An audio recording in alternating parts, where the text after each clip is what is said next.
Einen wunderschönen guten Morgen an alle, die hier sitzen und auch alle, die am Fernseher, wie wir gestern gehört haben, zu Hause wieder mit dabei sind. Ich hoffe, alle haben ausreichend gut geschlafen. Dass es so lange war, glaube ich nicht für jeden. The person who's opening the conference today has definitely had the longest travel to come here. Professor Bühler came or arrived 2 days ago from Boston, the MIT. And we are very honored to have you here this morning. Just let me give 2 sentences to introduce you. When you try reading or getting information about Professor Bühler on the internet, you find loads of data and places and publications, and especially after last night's talk, I don't dare to decide which is true, which is fake, so I leave that to you, reliability. I did something totally crazy instead. I talked to Mr. Bühler in person yesterday, and I asked him. And so what I can tell you for sure is that he is living in the USA, and well, you'll hear more about that in a minute. But he was actually born in Stuttgart, where his parents still live, and he did study there as well, and went via Caltech to the MIT, but that was, as I just learned, 20 years ago, so he is more or less American, probably, if you ask him. Yes, we are very excited to hear more about you, and that's all yours. So thank you very much, and well, thanks to the organizers. I hope you all had a great evening last night. It was really fun, actually, and it's going to be hard for me to beat that talk. But okay, so my presentation really is going to be on how do we build AI for discovery, and I'll tell you a little bit of a story and where we are today in this journey, why we're doing this. And I do want to make sure we have time for questions, so please interrupt me when you think I'm done, and I'll wrap it up then, because I think conversation will be great to sort of talk to you all, and hopefully you'll take something interesting away to your students in the next generation of scientists and engineers. So, you know, we kind of look at the world, and I'll give you kind of a bigger arc in the beginning and a backstory, and then I'll show you examples, okay, of what we've done. But I think we look at the world in sort of these different stages. You know, we've formed, you know, the matter itself, you know, many billions and billions of years ago, or maybe even longer, I guess. You know, humans created tools, we made materials, we even engineered some biology, like we've learned last night, right? Because CRISPR and things like this. And I think we're building things, systems that are intelligent themselves and that can imagine things and build things. And that's sort of the exciting time we're in right now. And there are obviously lots of different challenges and, you know, different flavors and angles to this. I take a very positive view on this. I think it's exciting that we imagine having everybody in the world have the tool to create anything and discover anything, as opposed to just a few, you know, elite scientists in universities and inventors that can do that, right? So if you have out of abundance of innovation, I think for societies and civilizations, I think is a really exciting prospect to solve many problems and give people powers they didn't have before. So my own, and you mentioned already a little bit the sort of the journey I went through. So my lab at MIT, so I have a lab at MIT. I've been teaching there for 20 years. So this is what I like to do. I build computer models of the world. I use models to design new things and make them. MIT has the hand in mind. How many of you have heard of that? Yeah, some of you, of course. Hand in mind, right? Yeah, of course you have. So we don't just study things in the lab or theoretically. We actually like to build things, and so my lab does some of that. And I've had a lot of fun sort of really traversing many different scales from the macro level all the way to the molecules, the chemistry, and we use sort of the glue behind all of this is our computer models, AI, to connect very seemingly sort of weird fields like from material science, engineering, things like this, all the way to music, sound, creativity, and other things. And so I'll talk a little bit about that as well. So Britt and I talked a little bit about this last night. So hopefully we'll cover everything, and I'll have to make sure we won't kind of run out of time. But so this is the little Britain outline and a takeaway message, because I think in the beginning all of your attention is probably the biggest. So these are the things I will try to convey. My work really in the last, I would say, 10 years has tried to figure out how do we build models that can discover themselves. Okay, so not just me telling a computer, programming the computer, but actually have the computer basically teach me something, right, about the world. And that's something that we're really sort of intrigued by, actually. And so currently we're not quite there yet, right? So that's one of the messages I'll convey. We have AI, and you hear about it all the day in the news. But these are really far from being able to do, the sort of true discovery, in that sense. And we'll talk a little bit about how we get there. So this is some of the recent work we've done.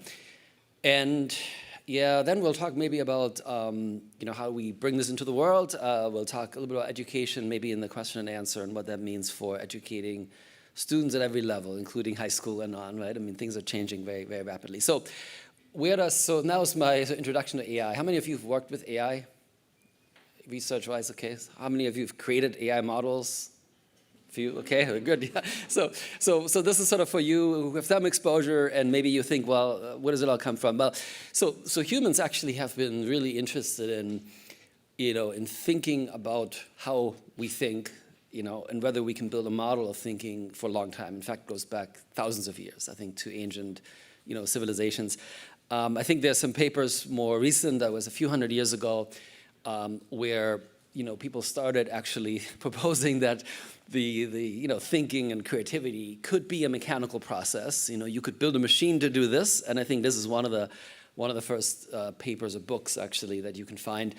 And this person, of course, Lemaitre, I think was his name. He was obviously, I don't know if he was jailed, but he was prosecuted for proposing that you could build a machine that would do what humans can do in the thinking process, okay? And I think we're still trying to figure this out, right? So this is sort of the impetus of what a lot of people have thought about. So where are we on this journey? Have we figured it out, right? I mean, so how many of you have used ChatGPT? Okay, all of you, right? So if you use it, you might think we've basically made it, right? But I don't think so.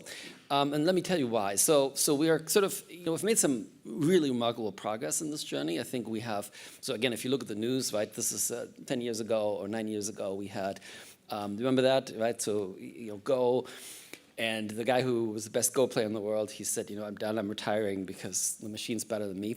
And then, of course, this year we had news where, some of the OpenAI and DeepMind models won the Math Olympiad, right? And then you see every day, maybe you see a new breakthrough model and benchmarks and stuff. And you might think, well, yeah, we're basically, have achieved, artificial intelligence and things like this. But actually not, because so a lot of the stuff you've seen, you see in the news and things you do in ChatGPT really is really just a mirror of the world. In other words, it's impressive to you because you have access to all the knowledge in the world to some degree. But it's really just telling you what somebody else has already discovered. We've trained the model, right? We've taught the model how to do certain things, and it can tell us, and it can do an amazing job with this, right? And you can use it for teaching, the students can use it and all these things. But to really sort of think about how do we make AI that can discover new things and teach us new things, we got to go beyond this. And that's simply because, I guess most of you work in science, right? MINT, I think it's MINT in German, right? So in scientific discovery, you really don't know what you want to discover most of the time, right? If you do real science, you don't know the truth. You don't know the question you're asking. And so if you're training a model on sort of things you already know, can't do that in that case, right? So you have to kind of build totally different architectures and systems that are able to actually, explore the world and think and can adapt. Because science is all about changing what we believe, So you might believe something's true, and then you show that it's not true, and there's actually a different explanation, right? So if you sort of follow the sort of traditional paradigm, when you train something like JetGPT or models like this AlphaFold, what you do is basically you take a bunch of data and you give it to the model and you say, learn from this data, learn from these things I've already discovered. It only gets you so far. One of the things, you have a very shallow understanding of the world, or maybe very little. Right? The model can't sort of understand itself. It just reproduces what it's been taught. And so big data is not big insight. And a lot of times, how many of you have heard, oh, we need more data to train better models? Probably everyone, right? I actually think this is not right, actually. Of course we need data. But that's not going to solve the problem. Like, no matter how much data we have, right, we will never be able to build machines that can really, discover and think unless we fundamentally rethink, no pun intended, how they work.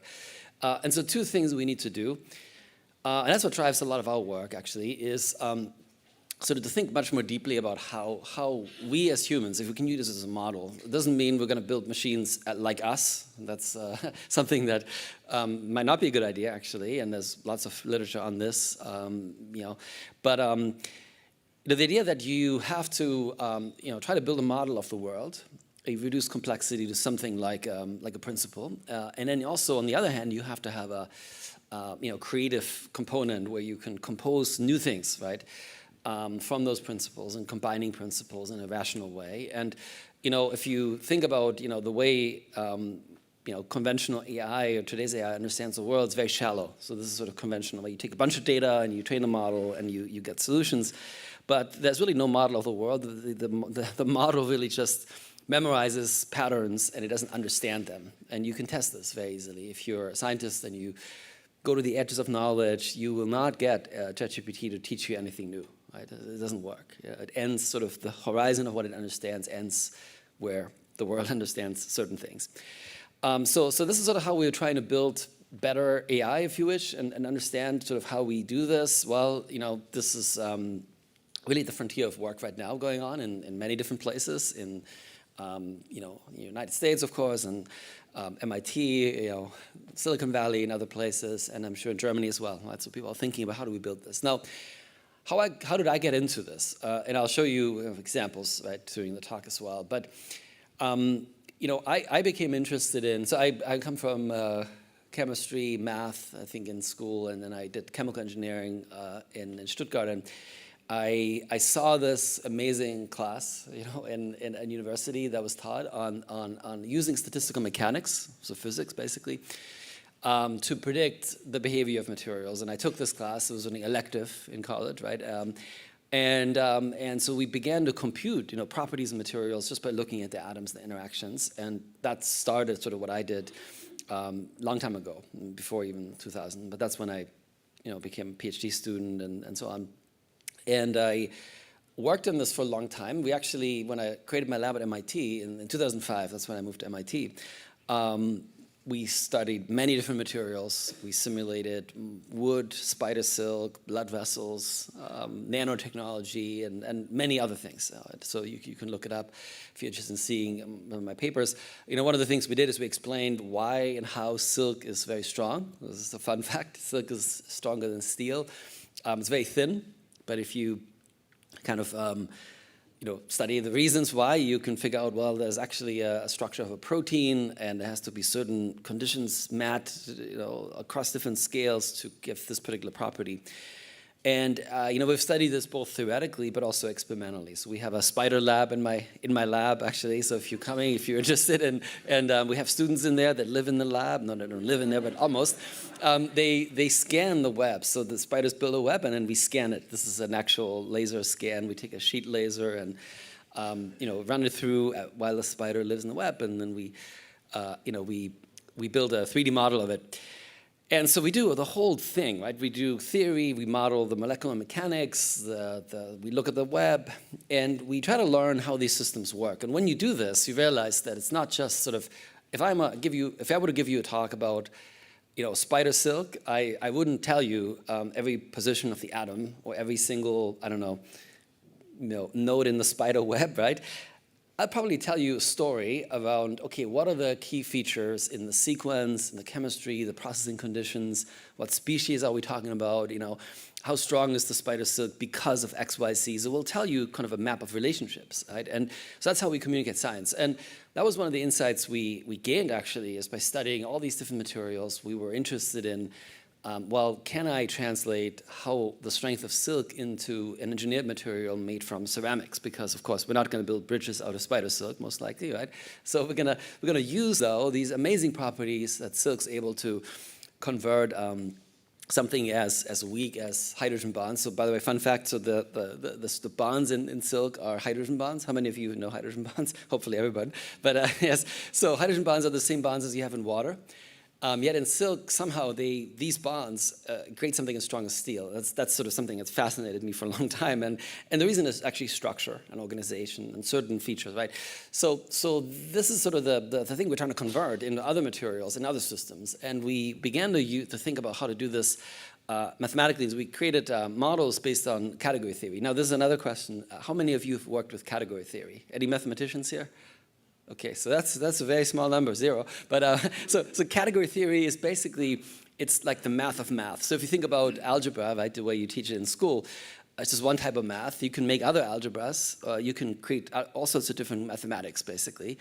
And category theory is basically mapping these different, models of math or models of materials and figuring out, what are the things that are isomorphic? In other words, they're similar and shared, right? So can you kind of figure out, okay, to create toughness and strength, there are certain principles you can map onto silk, you can then map it into ceramics and maybe find it in trees, and there are other things that are different, right? And so you begin to build a map of relationships. What are the fundamental mechanisms? You can see analogies. So a simple way to look at it would be, for human thought, would be analogies, right? You think about a design process, say, oh, I know about X, Y, Z.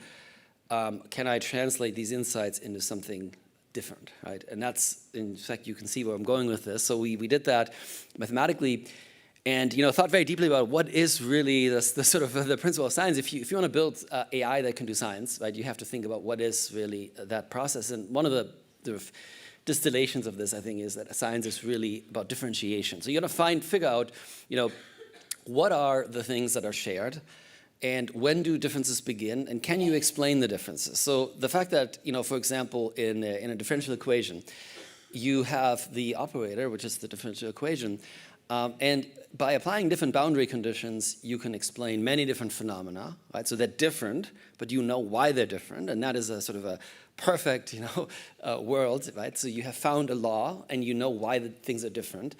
And so what really discovery is about, and this is important, this is the objective of our AI. So how we train the AI is to do exactly this. So trying to figure out, find its own laws that explain the world, and the maximum scope. And that doesn't mean that the everything has to be a unifying theory. It can distinguish certain elements, like in a differential equation would be different boundary initial conditions. But you have to kind of find these sort of very basic truths about the world. Like in the the PDE would be the Free's law, right? That one here. In biology, maybe central dogma, or maybe replication as a principle, and then you can explain the world through this, right? So this is how we teach textbooks. So my question is, how do we get there, right? So what are the objectives that we need to figure out? So that's in a sort of in words expressed. I'll show you equations later. So like this talk yesterday, he was saying, oh, we're going to show you the equation to make it simple. I mean, it's sort of like that, but I'm going to show you the words first. But you can write an objective function, of course, mathematically to express this as well. And then we've got to teach an AI to do this, and that's sort of what we're going to talk about, how we do this. Now, so here's a simple example of what some of the core issues with today's models. And that doesn't actually just apply to AI, it applies to pretty any model, actually. So conventionally, what we do, we take data, and we take a model to make a prediction. And you, as a human, still have a job, I'm kidding, because you are assessing whether this prediction works, right? I mean, you say, I have this PDE, let's say, and you can integrate the equation and solve it, but the equation can be solved for any kind of boundary condition. Whether it applies to the problem of interest is really, the equation has no concept of that. It has no awareness of its own predictions. That's true for AI, simple AI, but also true for any equation, right? So F equal ma, you can solve it. It's just that sometimes it doesn't apply anymore, right? So it's up to you to figure out where the boundaries are. And that's what science is, right? So coming back to that idea of differentiation, you figure out, okay, I have an equation, an idea, and this is where the boundaries are. And then I need a better theory, a more fundamental theory, and here's the boundary of that. Now, if you want to build a machine that can do this, you have to somehow build this awareness into the machine, because otherwise you will always be, the human will be the one to actually do that job. So in a way, so this is how we're building these models. They have an ability to adapt, right? So they're not trained on data and then they just make simple predictions. They have an ability to assess their own predictions, right? They have to have some awareness of what they do. And they have to interact with the world. What the world is depends on what you define it as. I mean, it could be the physical world, if you have robots and things, or it could be an in silico world where they interact with the internet, which has a lot of data and sensors as well, so maybe it connects with the world, but it has to have some ability to do this. And that's how ultimately models are learning to think, right? So they ideate, they think through, they reason, and they can falsify and verify. So they have a gradient, in fact, of ideas. And if you think about ChatGPT, it doesn't have this. So if you take ChatGPT, it will always make the same prediction. It doesn't know anything about its own boundary of knowledge. You become the boundary, right? You might type a response and say, hey, this is wrong, I've made an observation, give me a different answer. But if the model itself will not be able to do this. And so this is what we're working on, how to build these machines that can do this on their own. And so this started, this is nothing, in fact, it's interesting, you look back, a lot of people come in and say, oh, discovered something fundamentally new. A lot of times things aren't really new, right? They've been thought about for a long time, they didn't work maybe. In AI, actually, some of the early ideas of building artificial intelligence have been around that time, some of you maybe have, but was actually building sort of something called, based on the idea of society of minds. So you have different interests in your brain and in your thought process. And people were building AI like this, right? So they were building basically, different experts, and ultimately led to what we call expert systems. Many of you have heard of that probably. And that was a terrible concept, in fact. It actually didn't work at all. And this is why AI died, actually. And nobody was interested in working on that area because it just didn't work. And why didn't it work? It was very brittle, because you coded the system to do things, and as soon as the system was exposed to a fact or a situation never been programmed on, it couldn't do it. And one of the simple things is basically these computers couldn't write their own code, right? They could not actually deal with edge cases, they couldn't connect things, they couldn't fix errors. It was always the human fixing the errors, and so it was not really intelligent. But I think the basic idea actually was really smart. And so fast forward 50 years, and now actually, and this is one of the models we've developed, you could actually begin to build systems like this, in a very different way, but conceptually they are agents of different interests that interact, and they, unlike before, we pre-programmed them, now they program themselves. So they figure out themselves, how do they solve a problem? And we don't teach them how to solve a problem, because again, in science, you don't know the answer to the problem. Right? You can never teach a model science for discovery without doing it, actually. So they have to learn on the fly. So they have to figure out how they work on a problem, and they have to be able to write their own code. We say in computer science referred to as writing programs, so it doesn't mean computer programs, but it could be. But they basically write a plan, and they execute the plan, and they can deal with failures of the plan, and they will produce, in this process, new data on their own. So unlike the current paradigm where you teach models on data you already have, these models create their own data, and they create it hopefully in a smart way. In other words, they don't just collect billions of data points, they collect maybe 100 data points that are selected to test a certain hypothesis that they've come up with, and they can then falsify or verify their beliefs and update their weights, if you wish, or their understanding of the world, and they can iterate through this process. So this really works, and we're extremely excited about this. And if you say, well, this is amazing, but actually, not only did humans think about this, but of course, biology works like this also. Right? So if you think to biology, this is a concept we've worked on quite a bit called UDP, which basically says, well, in biology, we don't invent a new chemistry every single time we need a new function, right? That's right. We have proteins, for example, something we love and study. silk is made from the same chemistry as our cells and our skin, right? It's just that the structure is different, and even better, nature makes a protein, and then the protein makes a material, and during the life of this material, if you wish, in our bodies, for example, it can change even after it was created. So it has a programmed sort of adaptability, and it learns through feedback. Right, so this is how we're building not only materials but also intelligence, of course. And I think we've missed this a lot. We've basically programmed AI to do certain things, and now we're realizing, of course, that we need to build AI just like we're building materials in biology and nature. And there's sort of really powerful impacts of this, right? So this is sort of the paradigm we're studying and exploring, and I'll show you, what we can do with this. One important thing is compositional reasoning. So I told you earlier that if you have reductionist principles, you understand sort of shared ideas. You also have to be able to combine them, and this is what we call compositional reasoning. So really true, creativity means you can actually combine, very different ideas into something new.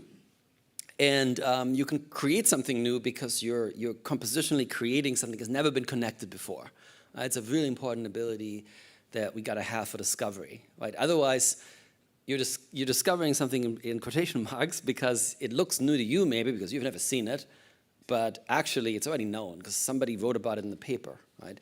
So for true discovery, you have to do compositional reasoning, and that's something we can do. Now, in a way, so how do you understand this picture? So if you will go back to your students and say, this, it's your choice, but if you believe what I say, I'm not a magician, like this is real, but so if you go back to your students and say, what's sort of the next generation of AI, you can say, well, today's models are sort of like ChatGPT. Like I said, they're very smart, but they're just sort of remember things from the world. What if you were to take thousands of these ChatGPTs, and they wouldn't be static? They would be able to learn as they solve a problem, right? So you have hundreds of them, thousands of them. It's sort of like, 1,000 bees, each is an AI, solving a problem, learning and adapting, and they become different, right? They learn how to become different types of AIs, right? We don't tell them what to become, but they become that because it's the most efficient way of solving a certain problem. So this is how these models are built. And there's examples in nature, of course. This is one of my favorite examples. This is an ant bridge. How many of you have seen it? I mean, you've seen it now, everybody hopefully has seen it, but it's quite amazing and it's real, right? So these ants actually, they're able to, build a bridge. They have no concept of that, of course, but they collectively figure out the strategy, right? And so this is sort of the principle by which we can train models. And we train them differently. So this is a little technical, but how many of you have heard of supervised fine-tuning? So if you do regression problems, right, you have a table and it says, here's value A, or input A, B, C, right? Like combinations of maybe chemistry, and then on the other hand, you have a prediction, a property, and you teach the model just question-answer pairs, basically, right? The problem is, right, the model doesn't really understand a lot of things. In fact, a lot of times it just memorizes the answers. And that's why when you ask it a question outside of the training distribution, what happens? It fails. And the worst thing is it doesn't know it fails. People say, oh, it's terrible. But actually, this is true for any model, like I said earlier, right? So even Newton's laws does not know, even, the law doesn't know when it fails. It's you who tells, who understands the words, this doesn't apply in certain scales. So the way we get around this is really by using something called reinforcement learning. So here, we're not teaching the model, here's the answer. We actually encourage the model to find, to penalize the model when it gets the wrong answer and to give it a cookie, a reward, when it gets the right answer. And we never tell the model, here's the right answer. We just give it penalties, rewards and penalties, or people say rewards, sounds positive, I guess. And so what the model will learn, it can't cheat, basically. It can't just memorize the answer. It's never been taught the answer. But it is encouraged to figure out pathways and strategies. And that's why the strategy here could be, I'm going to have to follow the gradient of the smell, right? So this would be the law, as opposed to in supervised fine-tuning where the model remembers all the different mazes it has seen, right? And if you show it a new maze, it will totally fail because it's never seen that particular maze. But if the model figures out, actually there's a law, which is I'm following the gradient of the smell, right? Then I have a more fundamental principle. That's sort of what I talked about earlier. So that's sort of where we are, I think, in the evolution of this. And you got to build other things into this. Of course, as you said, a bit earlier. So we have MIT is hand in mind. We have a lab. We do things in silico. We also build things. You have to really connect disciplines, and that's really one of the big lessons, I guess, takeaways, is that if you want to work in this field, you have to go around, beyond your own understanding, of course, and it doesn't have to be you on your own. You can do it in teams. But at MIT, of course, we have, everything. We have, characterization. We can measure things. We have things to build stuff, nanotech, and of course we have computational models. And so we really need everything, and many more things, of course. But that's the beauty of MIT. This is a picture I took actually, maybe last week or 2 weeks ago. I was walking to a meeting and I took the photo. It's an amazing place because of the connectivity, right? We have, in fact, so if you, this is the old main group, and if you go out, zoom out a little bit, on the left-hand side is engineering, on the right-hand side is math and chemistry, and they're all in one building. So maybe some of you have been in the university in the United States, maybe here too, I don't know. But every department, faculty, I think it's called, has its own building, right? And when MIT was created, it was done very differently, by design. So they created one big building, and they mixed all the different disciplines, realizing about 100 years ago that, yeah, the future probably is going to be something where you need a mathematician next to an engineer and a biologist next to a chemist and things like this. And it was a totally ludicrous idea at the time. It was crazy. So people in Harvard thought MIT has lost its mind. What are they doing? They're just this little trade school. MIT was not actually very famous back then. And of course now everyone's emulating this. Everyone's talking about multi-interdisciplinary work, and the reality is, this is how you really you can do this. Now, AI allows us to do this at a scale that's much bigger than before. Because we can automate these connections. It's not just human connections, but I can actually, take these AI models and I can feed it biology, I can feed it, things from industrial processes, let's say, or even, creative processes from art. And what the AI will do, if it works well, like using these abstractions and compositionality, it will put them all in a shared representation, and it can draw connections between these different fields. And then, of course, it can make predictions that are much more powerful. And that's how we can overcome some of the limitations. And I think historically, sort of the early AI using what we call symbolic methods, right? So they used symbols and logic. That's how the early AI was built. That didn't work because it lacked the glue. And neural networks, which you heard about last night, it was a great lecture, by the way, amazing. I mean, by the way, it was really funny. But he did say a few things that were correct. I mean, it was actually sounded pretty good. One of the things he talked about is neural networks. And neural networks are, of course, very good because they provide a continuous landscape of the world. So they are differentiable, meaning you can optimize them, and they can actually approximate sort of, the sharp edges of logic. The reason why we're able to connect them is because we can understand, how to connect different ideas. We're not stuck on a symbol. We can relate things in our brain. And neural networks can do the same thing. They provide sort of the glue, right? So it's almost like the symbolic methods spark very sharp pictures of the world. And if you want to connect the dots, you need something in between, the glue, and that's what neural networks are. And in fact, this gives you a little bit of an insight into how we're doing this. We're using what we call neurosymbolic methods in the work we do. So we connect sort of symbolic abstractions with neural networks, and I think that's the one of the powerful ways forward to do this. And if you, since yesterday we heard a lecture on transformers, you probably don't need that additional content. I'm kidding, but I will say one thing about transformers. The transformers are really what's behind ChatGPT, and you might wonder, why do these models work quite well, actually, better than anything before? Because before we had neural networks that could do image recognition, they could do maybe molecular design, but you couldn't talk to them, and they couldn't talk to each other at all, right? They were very special tools, like. Even something like AlphaFold is a special tool that doesn't understand human language necessarily. So the difference in transformers is that transformers actually the first architecture that builds what we call a graph forming operator, and what that means is sort of it begins to understand the world through relationships.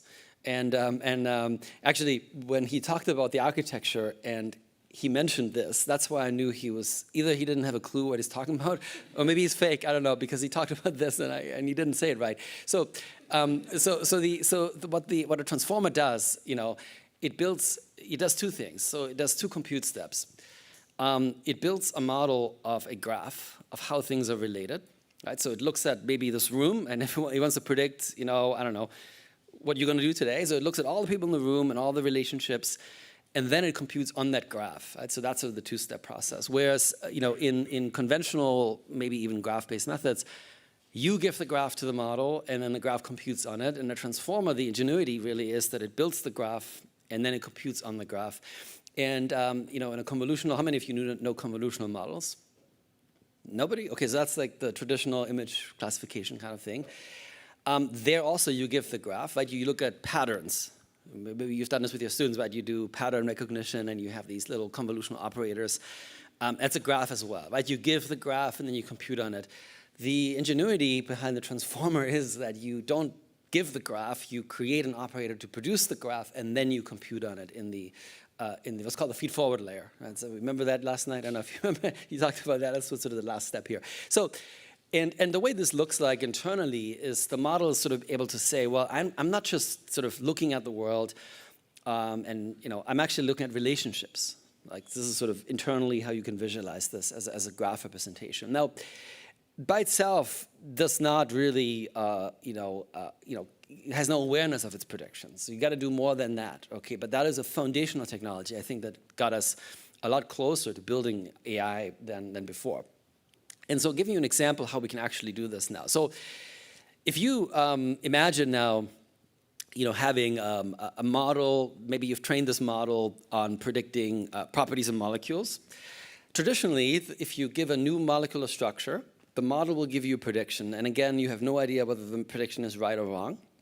So what you got to build is something of that picture I showed earlier where the model can recursively think through problems. So it not just make prediction, actually, it somehow assesses its own prediction. And one way you can do this is you can use multiple agents. Right? So you basically have a copy of the model. It could be the same model, but you copy it. Or you have different kinds of models. So what this allows you to do is create a gradient of ideas, a gradient of beliefs about the world, and they will negotiate solutions, and they have ideally agency. What I mean by that is they have the ability to write programs, code, execute code, collect new data, and think through problems. And one of the early experiments we did was in 2023.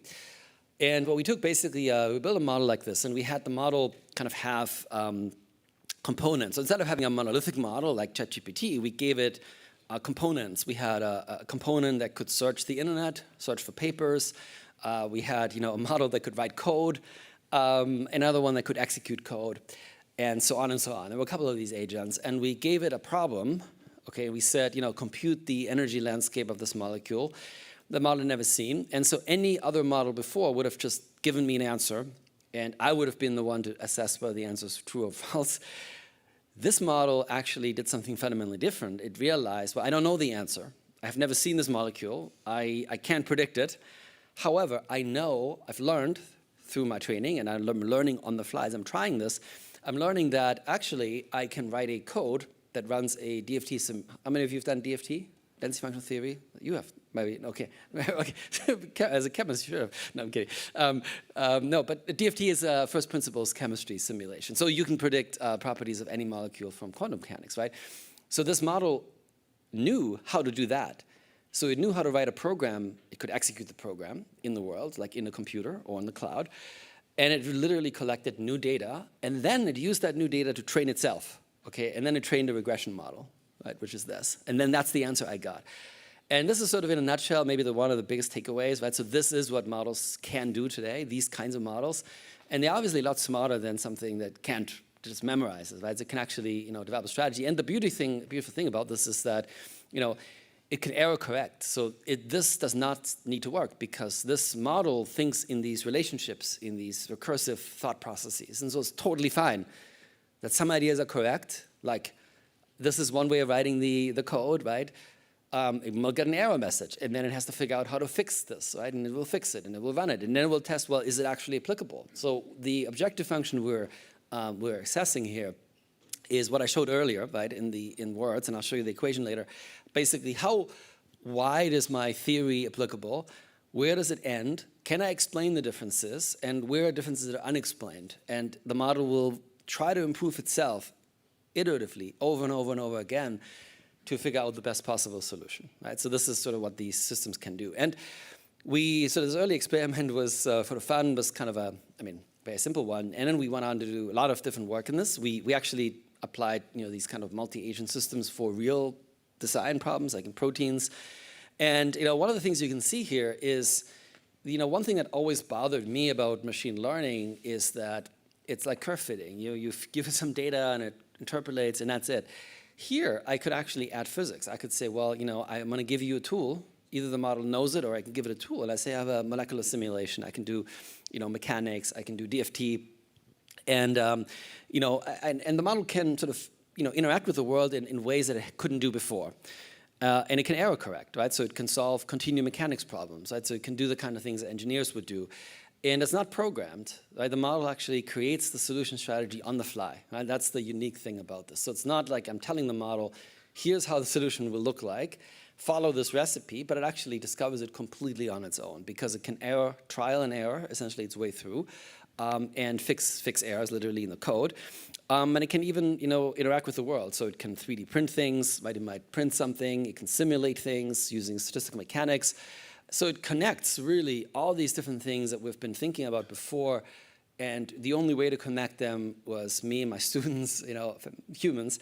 Now the machine can make these connections totally autonomously. And that totally blew me away. I mean, I think I couldn't believe it, right? That it actually can be done. And I think it's, quite amazing. So you can build, of course, really fancy printers that can, do that. By the way, I wanted to show this. If you, this is an open source 3D printer that we built that is AR native. You can build it also in your school. It's totally open source. So you can find it here in this lab, MIT Beaver. It's called, this is a printer's name. And this is my lab, by the way. I want to show a picture of my lab. So you can interact with the physical world as well through these kind of models.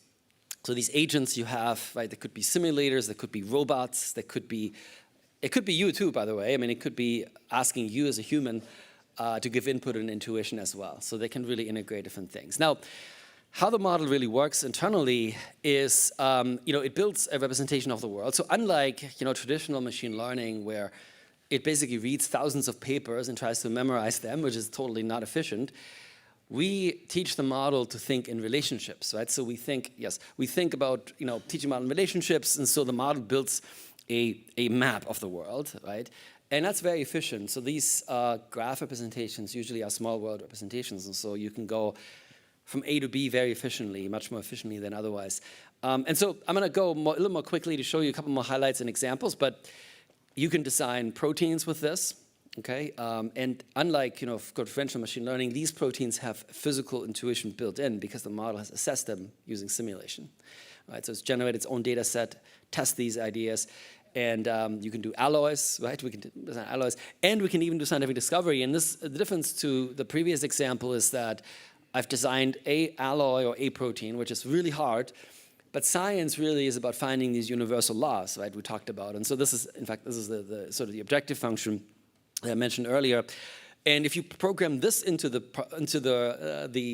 system, this model, it can do that also. So in other words, it can do science because it will find over and over, try over and over again, and generate new data, explore the world, and ultimately come up with things like scaling laws, which are one of the basic principles, of course, in sort of principle understanding, right? You understand a scaling laws, or when does something govern over something else. And, these are entirely AI-generated, well, the entire papers, actually, but there also are figures and questions and insights generated by the AI. So this is, I think the first example of doing actual science, meaning not just solving a problem, but actually teaching us a new principle, like a scaling law or design principle of proteins, entirely by the machine. It works internally, as I mentioned, by letting the model think in representations and relationships. So this is inspired by category theory, right? So the math of relationships. And internally, you can imagine like this: the model internally builds a map of the world, and it can falsify and verify these as it thinks recursively, right? So every time the model comes up with an idea, it can collect evidence for whether this idea is true or false, or most of the time in science, there's not clear true or false. It's indication whether something's more likely than others. And it can correct itself. And so it can actually think for a long time. So this is an AI that has had an extended thinking session, we say, for 7 days. So it sort of sat there for 7 days and thought about problem. And it creates, as it thinks through, a map of the world entirely by itself. So this is an AI that has reflective abilities. So it corrects itself. It can understand its own thinking process. And it builds sort of an in situ map of the world.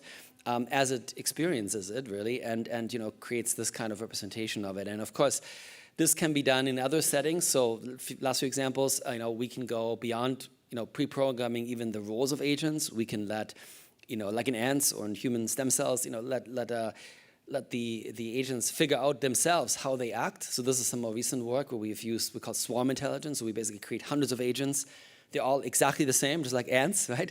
And the question is, can they do something? And they actually can actually, in fact, you know, come up with structure without a central planner at all, right? So there's no pre-programming at all involved. So it's just the agents trying to figure out a problem and solving very complicated problems. For example, and this is sort of just to, you know, it's totally, I think, truly mind-blowing. So when you train models for, let's say, protein design, you spend, you know, hundreds of thousands of hours and maybe billions of dollars for training these models for that purpose. And you kind of design proteins. You know, protein design is a tough problem because all the, you know, all the natural proteins are little specks, right? Beyond what nature has invented, there are all these white spaces. So it almost looks like the universe, actually, right? So the Earth, this is the pale blue image, right? You know that? And so it's like, all the proteins biology has tried are this little speck, and then beyond this is this whole universe of totally new proteins we've never seen before. So all the AI that we train with existing proteins, obviously, it's just going to interpolate between existing protein structures. So how do we go about this? Well, beyond this. And so these swarms are perfect for this. And so they can, in fact, invent, you know, proteins for food. We work on fibers, of course, plastic replacements, and many other things. So we can go far beyond what nature has done with proteins. And we do this with swarms. And so in these swarms, we take hundreds of these agents, and they're not trained on anything particular. That's sort of the mind-blowing thing. So unlike before, where we train these models to be very good in designing proteins, but we're teaching them on things we've already seen, these swarms know basically very little about proteins. They have some understanding of proteins, but nothing really specific. And they learn on the job, basically, right? They learn while they're solving the problem. So they start off as sort of the same copies of a model, and they go in this loop where they figure out, okay, what do I'm agent 1 out of 1,000, right? What do I have to do to solve this problem effectively, right? So this is the objective that the model figures out. And it's all done through what we call reinforcement learning. Remember the picture of the cheese? So every agent sort of creates its own approach. And they can solve really complex problems. So they can actually design proteins. So they can come up with new proteins, better than these special purpose protein models. And in fact, I'm going to go quickly through this. You can watch them do it. We have a sort of high level of interpretability, right? So this was, I think, the topic of the talk of the magician last night. So these models, because they learn, we can watch them learn. We can actually understand, you know, what they do and why they make decisions. Okay, great, yeah. And they can go far beyond existing proteins. So this is these gray areas are known proteins, and you can see we can go far outside of that. So that's the Gödelian limit, sort of the boundary of what the model's been trained on. And so I'm out of time, but let me show you one more example. Okay, so these swarms are amazing because they can also write music and compose music. So the same swarm that solved the protein problem can write music, which is obviously a very difficult problem. So let me just jump to this. And so the swarm can write much better music than, let's say, a special purpose music generation AI model. And we're not going to listen to it, actually, we're out of time, but you can listen to it online in some of the SoundCloud and things I have. But you can show it mathematically, actually. You can analyze the structure of the music. You can see that the swarms use a much greater variety of note durations. So the AI-generated music, it sounds really good the first time you listen. The second time it gets very boring. The third time you say, what's that? It sounds like a pop song, right? It's the same. It's basically a copy of everything else, a remix of everything else. Whereas, of course, the swarms really create original music, and you can see this actually also in graph analysis. So this is an analysis of the similarity of music across itself. And one thing you can see, the single shot, traditional AI music generation, you might think it looks more beautiful. But actually, it's a sign of weakness because this graph has so many connections. The only way the AI could make a connection between different parts of the music is by creating a new idea, okay? It was not efficiently reusing existing building blocks, just like in biology, right? We talked about, it's the ultimate, reuse is basically amino acids, for example, or DNA. Here you can see that these graphs are a lot more compact because they can reuse very efficiently how to create very beautiful music. And the music actually, when there's a paper you can listen to it, and I know I'm out of time, so I'm just going to jump to the last slide here. But it's totally fascinating when you listen to the music generated by the swarm. I listened the first time, I listened to it and I found it to be, I thought it was like total nonsense. And I was very disappointed. I thought, oh, and so I listened to it again, I listened to it like 10 times. And then I figured it out, okay? I figured out what the music was trying to tell me. And I think that was the really interesting thing, is that I couldn't understand it because I've never heard anything like it, but I could finally understand what the model had done after I engaged in it. And as you know, if some of you work with art, that is really, a sign of something that's creative, is it takes you time to understand it, you understand the process, how you got there. And to me, this is one of those teaching moments where I learned something from the AI, actually, that wasn't obvious to me. And I think we're at this point now where we can begin to build machines like this. So that's the last slide here. I mean, this is the current AI, right? So we fish for known truths. It's like a pond. You put everything in there, and then you take it out again. Okay, that's fine. It's useful because it's nice to have ChatGPT to tell you everything that we've ever known as a species. But these systems that have an awareness of their own self, and they can evolve and adapt and shape the world as they solve problems like the swarms, I think that's what we want to be, obviously, and they can teach us something. And it's going to be an interesting tension between things that we have done as the only sort of entity in the universe so far, or at least in this world, as opposed to having machines that can basically compete with us and teach us something new. And I think it's a very humbling experience if you ever encounter that. So I've encountered it a few times, and it's very, very different to see that. So with that, thank you so much. Thank you. Do we have time for questions? Yeah, cool. Okay, awesome, great. Yeah. Nice.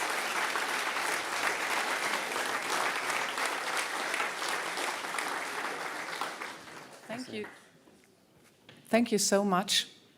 I think for everyone who's not sure to fearing the development or being excited about it, they should talk to you, right? Yeah. Well, I mean, yeah, sure. Okay. So we've got the question. Yep. Hello.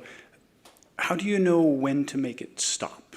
Because it's a loop. And it's going to discover things that we weren't telling it to find. So how does it know when to stop looking? When does it say, oh, look, I'm done? No. And how do you know that it stops ever? Yeah, exactly. Well, so if we tell it, find me a protein that does X, Y, Z or material, it will stop whenever that is found, right? So that's a retrieval problem. It's a discovery, but it's not necessarily a scientific discovery. It has an endpoint, right? I want a material that does X, okay, and you get it, and then you're done. And the model will basically assess whether it has achieved that goal, okay? But if you do discovery, like in the scientific discovery, principle discovery, we don't actually tell it what to look for.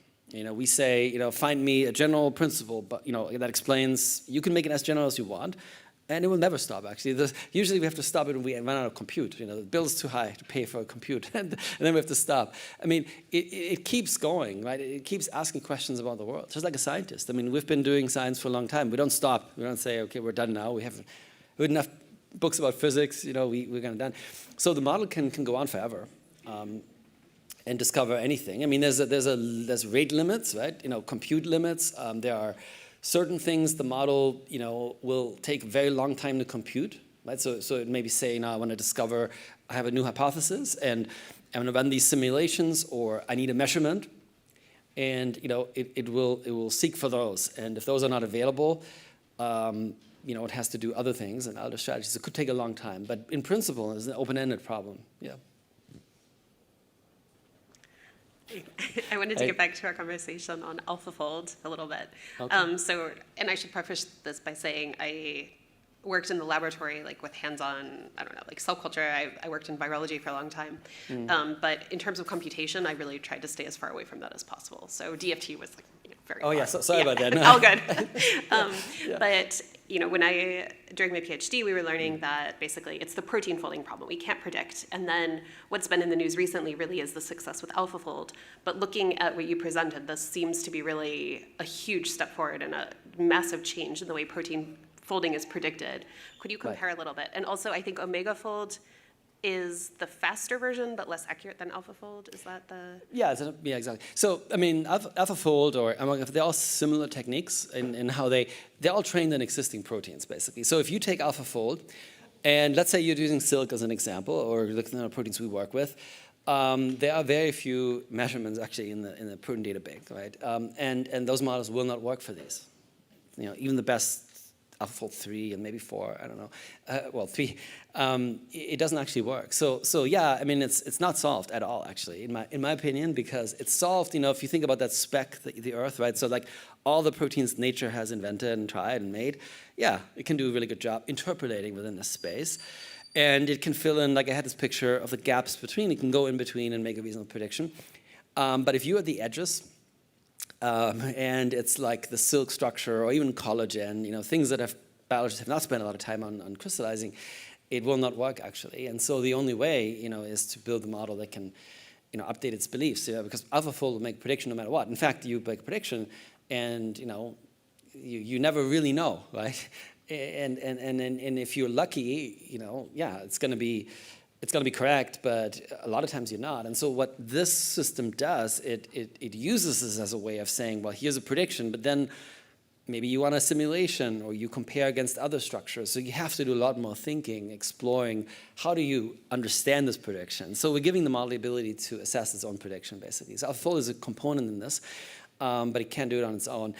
And that gets lost. I mean, it's a great question. I mean, it gets lost a lot in the discourse. I mean, if you talk to, yeah, it's an amazing tool. We use it, but I've talked to a lot of people. We also know limitations painfully well. And if you, yeah, again, that's what I said in the beginning, you read the news, you think it's all solved. And well, of course, it's not at all. It's really just and that's just talking about even known proteins. I mean, like silk is a protein, obviously we know, but AlphaFold has not been trained on it because there's no structure of data available. But there's all these other proteins we've never explored, like this whole universe of chemistry or proteins that are far bigger than anything nature has actually tried. Yeah, to go there, you really need different techniques. So the idea of training a model and then letting it do magic, no pun intended, that will not give us into discovery. You have to build something into the model to be able to correct its mistakes, basically. Yeah. Okay, so I've got a question on the swarm intelligence. So how are individual agents in a swarm made to cooperate instead of competing and going in different directions? So, like anecdotally, maybe you know the situation when you argue with an AI model. So maybe not in full detail, obviously, but how can you or how can they made to communicate efficiently with each other, especially when there's thousands of agents. Are they maybe like hard-coded or organically formed subunits of agents? Right. Well, yeah, I mean, so there's different agent systems with swarms we can build. One actually has a central feedback. They basically see, here's the total system behavior, and then they figure out what they as individual agents should do. They basically try to figure out how their actions affect the global behavior. So if they see that, and they're instructed to contribute to the global good, right? In this case, and so they are, they're trying to do that. In some cases, actually, the swarm music example, we didn't have a central perspective at all, and so the only thing these agents saw were the neighbors, the peers, okay, and they negotiated solutions essentially through short-range interactions that somehow created the global structure. That's what we wanted to test there, and that can also work. And there, the agents basically try to, negotiate actions that purport their own goal, but also help their neighbors, and they negotiate sort of actions that on a local level create a structure, which then ultimately transcends the entire structure, because there's some sort of transitive relationship, of course, between the different nodes and sequences of nodes. Yeah, I mean, if agents, well, I guess if the agents were to decide, that they have a mind of their own and they would not contribute to the global goal, I mean, they're instructed to do so here. Yeah. I mean, there could be situations in the future, when they might do that for their own goal or a different goal, potentially. But so far, we keep them in pretty tight control in how they act, yeah. But it's a good point. I mean, there are definitely, worries, like you were saying, right? That these AIs, with enough agency, right, in the world, they can actually take actions and do independent things. They can, develop their own objectives. But here we can control in this universe the global objective, and they cannot deviate from it. They're programmed to follow that. Yeah. But potentially, if they were to be able to rewrite their own code entirely, they could create a version of their own swarm that would be different, and that can happen. Yeah, yeah. We let them in a sandbox, meaning we put them in a computer that has a wall, and they can't escape from that. But if they can absolutely very easily create a copy of themselves. In fact, the swarm was actually created by an AI. Right? So the whole system was created by an AI model in the first place. So yeah, the swarm could literally create its own copy, and with a different. We don't allow them to do that here. Yeah. So it's kind of wild, but it's a great question. Awesome. Yeah. One very quick last question. You said in the beginning that science is asking the questions where the answers are not known yet. I heard that phrase differently yesterday, or just science is asking the right questions. So, I mean, you give your models the questions, so it's not coming up from them. Do you think it's possible no, the that model, they even come up with, but you said that you gave them a problem that they have to solve? Do you think yeah, but so you give them a problem, but to solve the problem, the model asks itself many questions. It comes up exactly with those questions, yeah. But my question is, do you think you can just give them a phenomena so that they start? Oh yeah, of course, yeah. So what we did in Sparks, in the discovery, we gave them, we showed, okay, I have a problem, I'm observing, certain proteins to be structured and others unstructured. Explain why that happens, okay? And they will explain it, yeah. Okay, and in this area, we hear a lot about, a strong AI or super AI, but from people who are trying to sell it to you or to us. Right. So what would be your opinion? What is a strong AI or even super AI based on your work here? Well, I don't know if you mean by strong AI, but it's so the whole. I presented basically, some super intelligent AI, right? Has to be able to tell us something new. Whether we give a specific question or a general one or phenomena and want to explain it,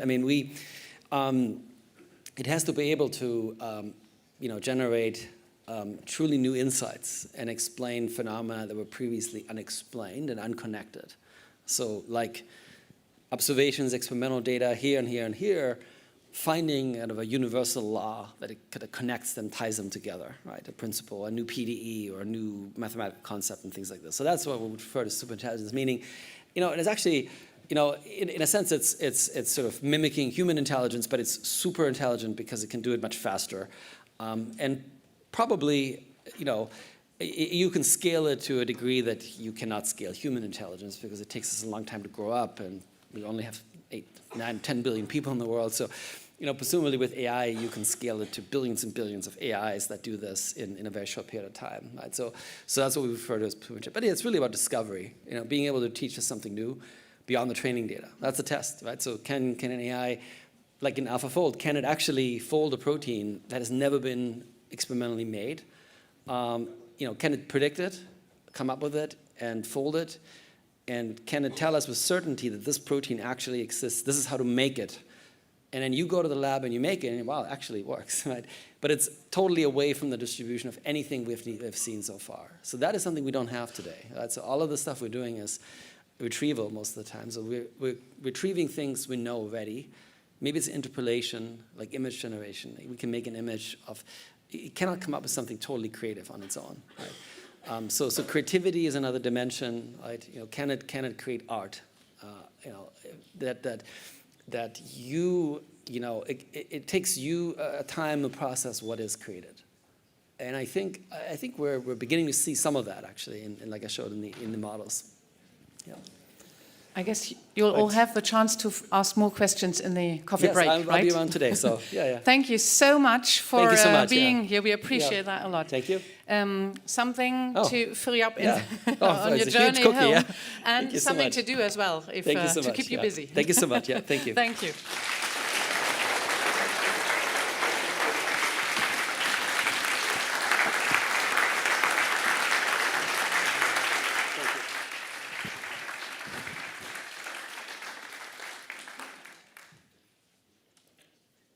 Ja, ich möchte Ihnen gerne kurz Herrn Goldschmidt vorstellen. Herr Goldschmidt studierte Physik in Freiburg und Sydney. Er promovierte 2009 an der Universität Konstanz mit einer Arbeit am Fraunhofer-Institut für solare Energiesysteme. Er war bei Fraunhofer Leiter der Gruppe Neuartige Solarzellenkonzepte. Ich habe es bei den letzten Vorstellungen auch so gesagt, wie alle unsere Redner, war auch er international unterwegs. Er war am Imperial College in London, er war Dahrendorf-Stipendiat in Berlin und ist seit 2021 Professor für Physik hier in Marburg für Solarenergiekonversion. Er forscht mit seiner Arbeitsgruppe an den grundlegenden physikalischen Prozessen der Umwandlung von Solarenergie in Solarzellen. Und ja, sollen wir uns noch Balkonkraftwerke ans Haus bauen, ja oder nein? Ja. Einfache Antwort.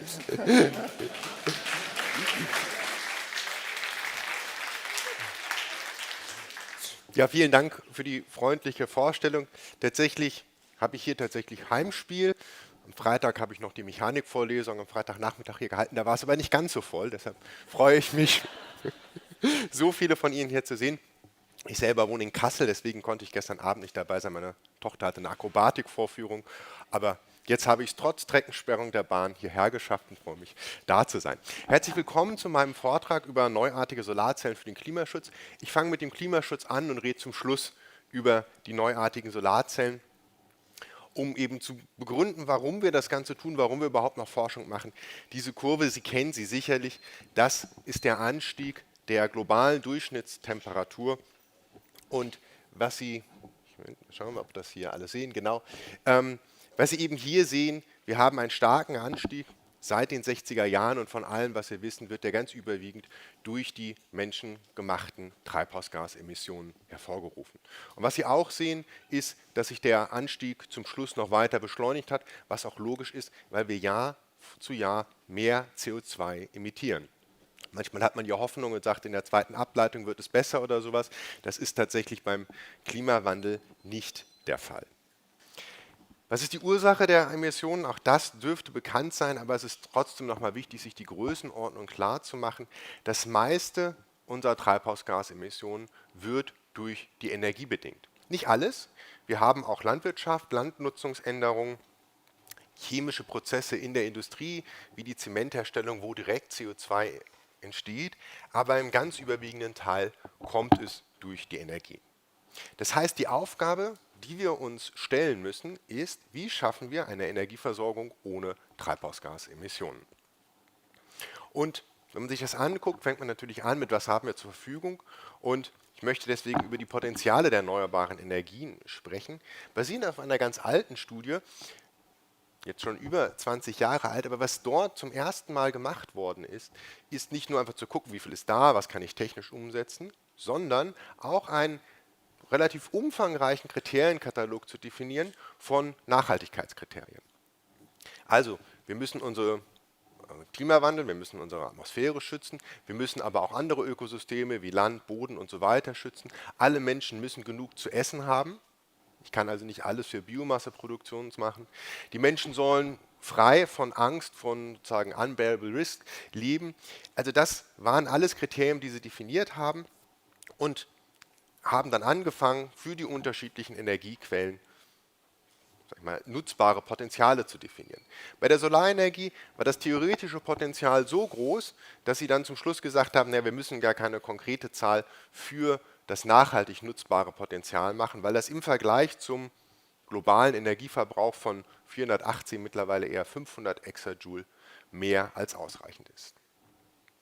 Wo das noch nicht ganz so war, ist beim Wind. Da gibt es zwar auch ein großes theoretisches Potenzial, aber das, was sie als nachhaltig nutzbar identifiziert haben, war nur bei 140 Exajoule. Also Windkraft alleine wäre nicht in der Lage, die menschliche Energieversorgung zu sozusagen beliefern. Ich habe allerdings ein Größerzeichen davor gemacht. Das Größerzeichen ist von mir, denn was man damals noch nicht wusste, ist, in wie tiefem Wasser man tatsächlich Offshore-Windkraftanlagen bauen konnte. Also hier hört die Offshore-Windkraftnutzung in Tiefen auf, die wir heute schon längst bedienen, wo wir schon längst Windkraftwerke haben. Ganz wichtig damals war festzustellen, dass das Biomassepotenzial auch nicht so groß ist. Damals gab es noch Szenarien und tatsächlich auch noch in den 10, 15 Jahren danach, da hat man gesagt, naja gut, wenn ich ganz Australien bewässere, dann habe ich eine riesige Anbaufläche. Ich kann eigentlich fast alles mit Biomasse machen, aber das nachhaltige nutzbare Potenzial, das war eben eher in der Größenordnung von 100 Exajoule. Und das nachhaltige Potenzial der Wasserkraftnutzung war eben noch geringer bei 15 Exajoule, weil wir in sozusagen der Nachhaltigkeitsproblematik da zum einen überflutete Flächen mit Methanemissionen und so weiter haben, aber zum anderen auch diese Risikoabschätzung, die Sie mit hereingenommen haben, viele Standorte ausgeschlossen hat. Die Risikoabschätzung hat damals auch dafür gesorgt, dass Kernkraft in diesem Szenario keine Rolle spielt. Wenn wir jetzt 20 Jahre nach vorne gehen, dann landen wir bei dem 6. Bericht des IPCCs und der hat eben unterschiedliche Optionen, wie wir Treibhausgasemissionen vermeiden, jetzt hier eingezoomt in den Teil der Energie, bewertet eben nicht nur mit, wie groß ist das Potenzial, das ist also die Gesamtlänge des Balkens, den Sie da sehen, sondern auch, sind diese Optionen kostengünstig oder sind sie eher teuer. Und was Sie hier sehen, ist, dass bei der Solarenergie nicht nur das größte Potenzial dort ist, sondern auch das größte kostengünstige Potenzial. Und blau heißt, wir sparen Geld im Vergleich zur fossilen Lösung. Es ist also eine günstigere Technologie und Sie sehen, bei der Solarenergie und bei der Windenergie, da haben wir eben die großen blauen Balken. Der Grund, wieso wir sozusagen da hingekommen sind, liegt in der Kombination von zwei Entwicklungen.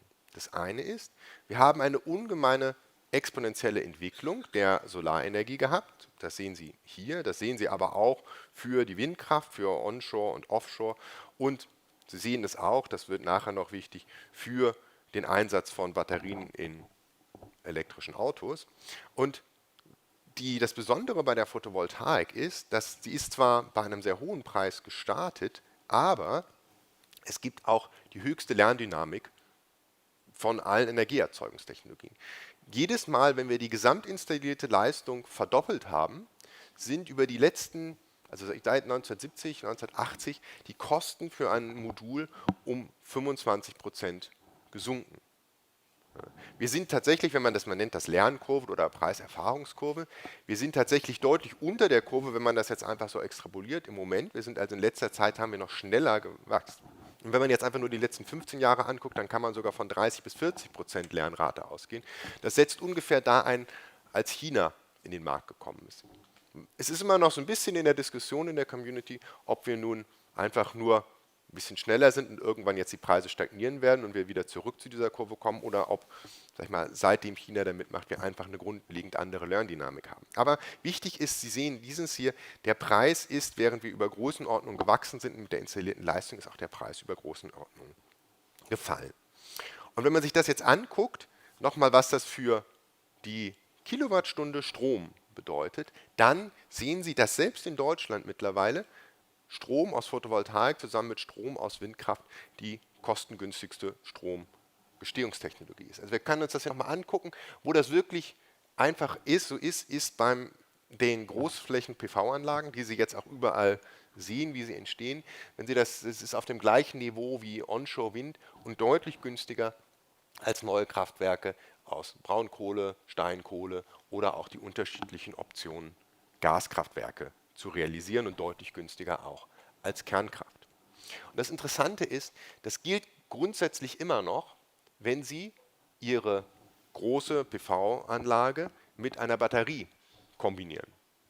Wenn Sie also aus diesem Problem, dass Sie tagsüber viel Sonne haben, nachts aber nicht, eine Verstetigung machen und dafür eine Batterie nutzen, dann sind Sie immer noch günstiger als die günstigsten fossilen Kraftwerke. Und das gilt für Deutschland. Das bedeutet, wenn Sie weiter in den Süden gehen, wo Sie mehr Sonne haben, dann werden Sie noch günstigere Kosten haben, zumindest solange die Finanzierungsstrukturen vergleichbar sind in Deutschland. Wenn Sie irgendwo hingehen, wo Sie hohe Kapitalkosten haben, weil die Märkte instabil sind und so weiter, dann sieht die Kostenkalkulation wiederum anders aus. Aber hier selbst in Deutschland sind wir schon so weit, dass Photovoltaik die kostengünstigste Technologie ist und tatsächlich auch mit Batterien. Und wenn Sie sich sozusagen zu Hause die Frage, soll ich mir eine Balkonsolaranlage, also wenn Sie ein größeres Dach haben, dann machen Sie eine richtige Solaranlage drauf. Hier sozusagen sehen Sie das, ist auch immer noch günstiger als den Strom, den Sie einkaufen. Und selbst wenn Sie das Ganze mit einer Batterie kombinieren, dürften Sie deutlich unter dem Einkaufspreis des Stromes landen. Und tatsächlich, wenn Sie zur Miete wohnen und keine PV-Anlage, dann, wie die Frage war, bauen Sie sich eine Balkonsolaranlage. Wir wohnen selber zur Miete und haben eine Balkonsolaranlage. Ja? Und tatsächlich, es gibt ja Initiativen, wie man das sehr günstig kriegen kann. Kurzfristig waren die Solarmodule bei 40, 50 Euro, jetzt sind sie wieder eher so bei 80 Euro in Deutschland, je nachdem, was sie kriegen können. Also es ist unglaublich günstig geworden. Das ist toll, wir wissen also, es ist günstig, es ist das Sinnvolle zu tun. Wenn man sich jetzt also aber anguckt, was in der Vergangenheit passiert ist, dann sieht das Ganze noch etwas kritischer aus. Und diese Grafik, die zeige ich deshalb, weil sie eine ganz wichtige Sache zeigt. Bis jetzt sind wir als Menschheit noch nie aus einer Energietechnologie wieder ausgestiegen. Also Ausnahme ist Walöl. Ja, das machen wir jetzt nicht mehr. Das war aber mal wichtig für Lampen. Ja, man hat Wale gefangen und dann hat man das Fett daraus, dann hat man das in Lampen verbrannt, damit man Licht hatte. Aber abgesehen davon haben wir eigentlich immer weiter genutzt. Also Sie sehen hier unten traditionelle Biomasse. Wir brennen Holz, um damit zu kochen und warm zu haben. Wir sind immer noch auf dem fast gleichen Niveau. Wir haben natürlich eine viel größere Menschheit. Anteilsmäßig ist das viel kleiner geworden, aber es gibt immer noch ungefähr 700 Millionen Menschen auf der Welt, die haben keinen Zugang zur Elektrizität. Und die werden ziemlich sicher mit dem Verbrennen von Biomasse heizen und kochen. Dann haben wir irgendwann angefangen, Kohle zu nutzen. Das hat dann auch wieder andere Nutzungsformen ermöglicht. Wir hatten einen starken Anstieg und letztendlich benutzen wir immer noch Kohle und wir haben nicht weniger Kohle verbraucht in den letzten Jahren als zuvor. Das Gleiche gilt für Öl und für Gas und für Wasser und Kraft. Es ist sozusagen immer dazu gekommen, es hat uns ermöglicht, neue Nutzungsformen zu erschließen, aber wir haben nie wirklich geschafft, so viel mehr mit der neuen Technologie zu erzeugen, dass wir die alte abgeschafft hätten. Und das ist wirklich etwas komplett Neues, was wir jetzt als Menschheit schaffen müssen. Wir müssen die erneuerbaren Energien so schnell ausbauen, dass dieses Wachstum hier, das wir im Energieverbrauch haben, überkompensiert wird. Also wir müssen schneller als unseren Energieverbrauch wachsen. Und das haben wir bis jetzt noch nie geschafft. Und wenn Sie jetzt so Nutzungsformen, wir hatten gerade den Talk über AI, wir hören die Diskussion über den Bau von neuen Rechenzentren, insbesondere in den USA. Es ist nicht anzunehmen, dass unser Energieverbrauch, wie es vielleicht sinnvoll wäre, aus Energieeffizienzgründen zu sinken. Nein, ich denke, wir können davon ausgehen, dass er weiter steigen wird. Wir sind also auch hier weiter im Wettlauf, dass die erneuerbaren Energien jetzt es endlich schaffen, so schnell zu wachsen in einer absoluten Skala, dass sie den Ausbau der Fossilen nicht nur bremsen, sondern dann irgendwann umkehren können. Die Grafik ist ein bisschen unfair, weil hier Primärenergie gezeigt wird. Sie wissen, Primärenergie ist das, was wir sozusagen aus dem Boden holen, aber das ist tatsächlich nicht das, was wir nutzen. Das möchte ich hier noch einmal erläutern. Also Primärenergie ist das, was wir aus dem Boden nehmen, Bergbau, sozusagen Kohle, Öl. Und dann wandeln wir das um. Wir wandeln das typischerweise in Energieträger um, die wir transportieren können, also Strom oder Benzin. Und dann bringen wir es zu den Kundinnen und Kunden, also den Strom im Haus, das Benzin an der Zapfsäule und auf dem Weg haben wir natürlich Umwandlungsverluste und dann haben wir zum Schluss das, was wir eigentlich haben wollen, die Nutzenergie. Also mein Auto soll sich bewegen, mein Haus soll warm sein, ich möchte es hell haben. Das ist eigentlich das, was uns interessiert und nicht das, was wir aus dem Boden geholt haben. Und entlang dieser Kette haben wir Verluste, also wir sind bei ungefähr 587 Exajoule im Moment Primärenergie und wir sind bei 418 Exajoule Endenergie. Das sind also ungefähr 70% und die nutzbare Energie, die ist nur bei 33% der Primärenergie. Das ist natürlich gerade dieser letzte Wert, der ist stark länderabhängig, je nachdem, was für Technologien, was für eine Industrie Sie haben, wofür Sie Ihre Energie nutzen, kann sich das massiv unterscheiden. Und das Besondere jetzt bei den erneuerbaren Energien ist, dass die im Zweifelsfall Sekundär- oder Endenergie direkt liefern. Also nicht hier diesen 70% Effizienzverlust haben, den wir hier haben. Also wenn Sie Strom bei sich zu Hause mit einer Photovoltaikanlage produzieren, dann bekommen Sie den sozusagen die Endenergie direkt geliefert. Also wir brauchen etwas weniger, als diese Kurve suggeriert, aber wir brauchen trotzdem eine Menge. Wofür benutzen wir sie? Das ist auch noch wichtig zu verstehen, denn auch in meiner weiteren Diskussion wird sich erstmal auf den Stromsektor konzentrieren, aber Strom ist eher der kleinere Anteil davon, wo wir bei uns Endenergie verbrauchen. Weltweit geht 46% der Energie in die Wärme, 30% in den Transport und nur das, was übrig bleibt, das ist der Strom. Und jetzt gerade im Strombereich haben wir eben einen relativ hohen Anteil erneuerbaren Energien, in der Wärme, naja, immerhin noch 10% und im Transport ist es absolut verschwindend gering. Wenn wir uns jetzt noch einmal dann angucken, was wir hier verbrauchen und was wir haben, dann möchte ich nochmal verdeutlichen, was also in den letzten Jahrzehnten auch noch passiert ist. Wir haben super erfolgreich die erneuerbaren Energien ausgebaut. Ja. Die erneuerbaren Energien, oder was wir auch Modern Renewables nennen, ist um 56% gestiegen in 10 Jahren. Das ist toll, aber gleichzeitig ist der Energieverbrauch um 14% gestiegen. Und weil wir hier von einem relativ kleinen Wert angefangen haben, hat das bedeutet, dass, um diesen Bedarf zu decken, der Verbrauch der fossilen Energien um 13% nach oben gegangen ist. Ja, also trotz dieser Erfolgsgeschichte, die wir bei den erneuerbaren Energien haben, haben wir es noch nicht geschafft, den Verbrauch der fossilen zu reduzieren. Und wenn wir jetzt wieder 20 Jahre zurückspringen, das ist aus dem gleichen Gutachten, was ich Ihnen gezeigt habe, mit dem 2003, dann ist genau das auch erwartet worden.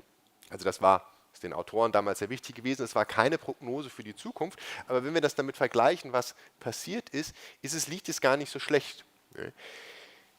Wir haben einfach einen ungemeinen Anstieg des Energieverbrauchs erlebt.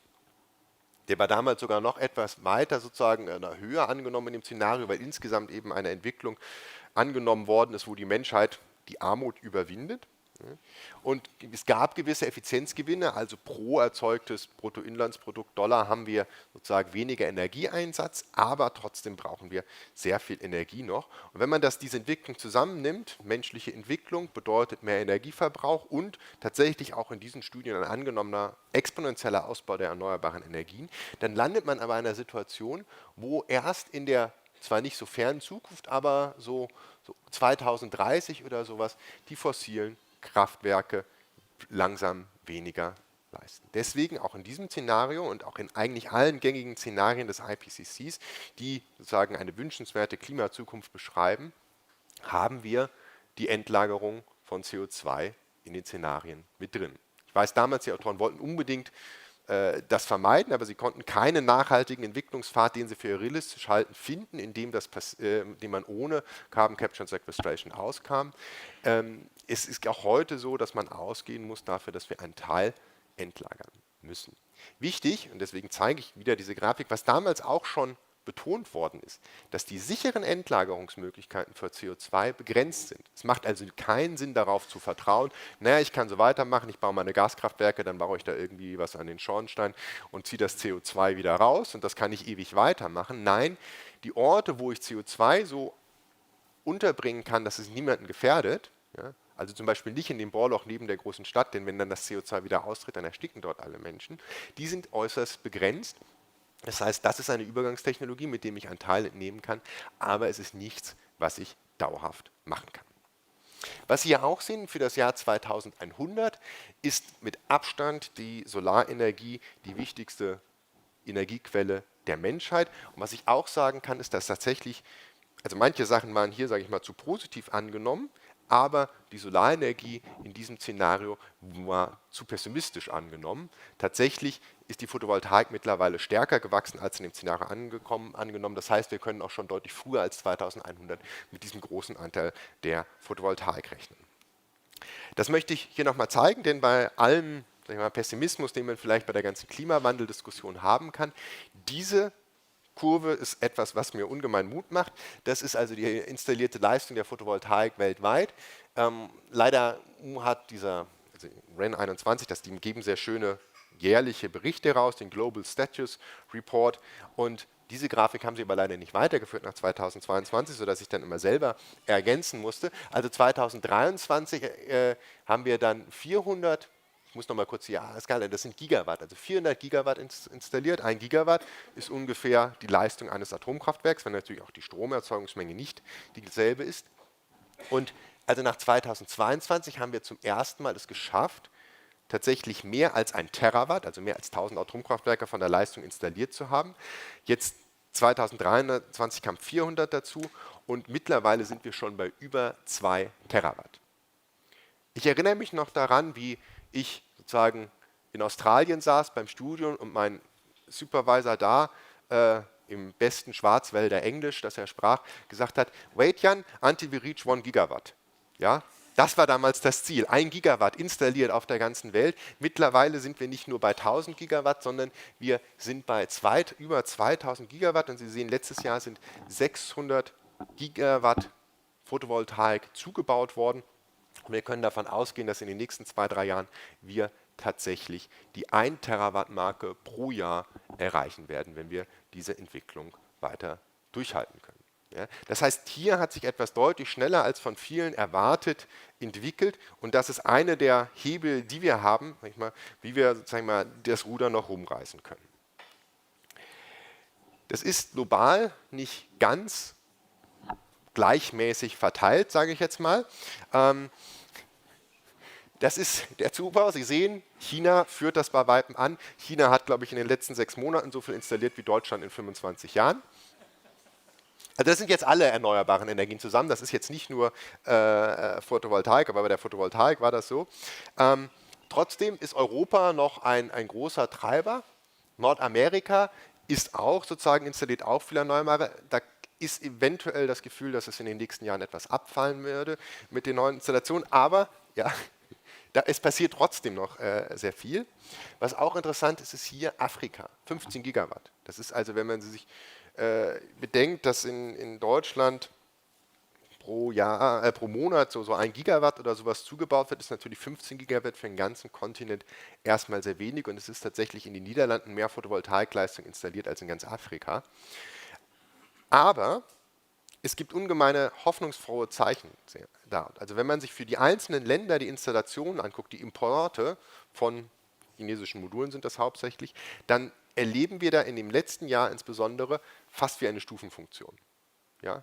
Also da war lange nichts und jetzt werden da hunderte Megawatt, das ist natürlich immer noch wenig, aber in einzelnen Ländern wirklich hunderte Megawatt installiert. Das heißt, es scheint so zu sein, dass diese weltweite Entwicklung hin zu erneuerbaren Energien tatsächlich jetzt auch in vielen afrikanischen Ländern ankommt und dort hilft, mehr Menschen, ich habe gesagt, 700 Millionen Menschen haben keinen Zugang zur Elektrizität, die meisten davon leben in Sahara-Afrika, dass das sich tatsächlich ändert und jetzt viele Menschen Zugang zu Strom bekommen über Photovoltaik in Kombination mit der Batterie, was auch dort die günstigste Technologie ist und dort zum Beispiel Gesundheitsprobleme da hoffentlich deutlich reduziert werden können, weil die Leute besseres Licht haben, weil sie nicht unbedingt mehr mit Holz im Innenraum heizen müssen und so weiter. Wenn wir jetzt nochmal nach Europa schauen, dann sind wir in Europa tatsächlich auch schon ein Stück des Wegs vorangekommen. Sie sehen hier die unterschiedlichen Länder, Spanien und Portugal mit über 60% ihres Stromverbrauchs aus erneuerbaren Energien. Dort gibt es eben sowohl sehr viel Sonne als auch sehr viel Wind. Deutschland mit 55,8%, auch gar nicht schlecht. Ja. Sie sehen Länder mit ganz viel Wasserkraft wie Norwegen, die exportieren sogar. Mit 110%, auch die Schweiz und Österreich mit sehr viel Wasserkraft hier sehr führen und dann andere Länder, wo es eben noch nicht so viel ist.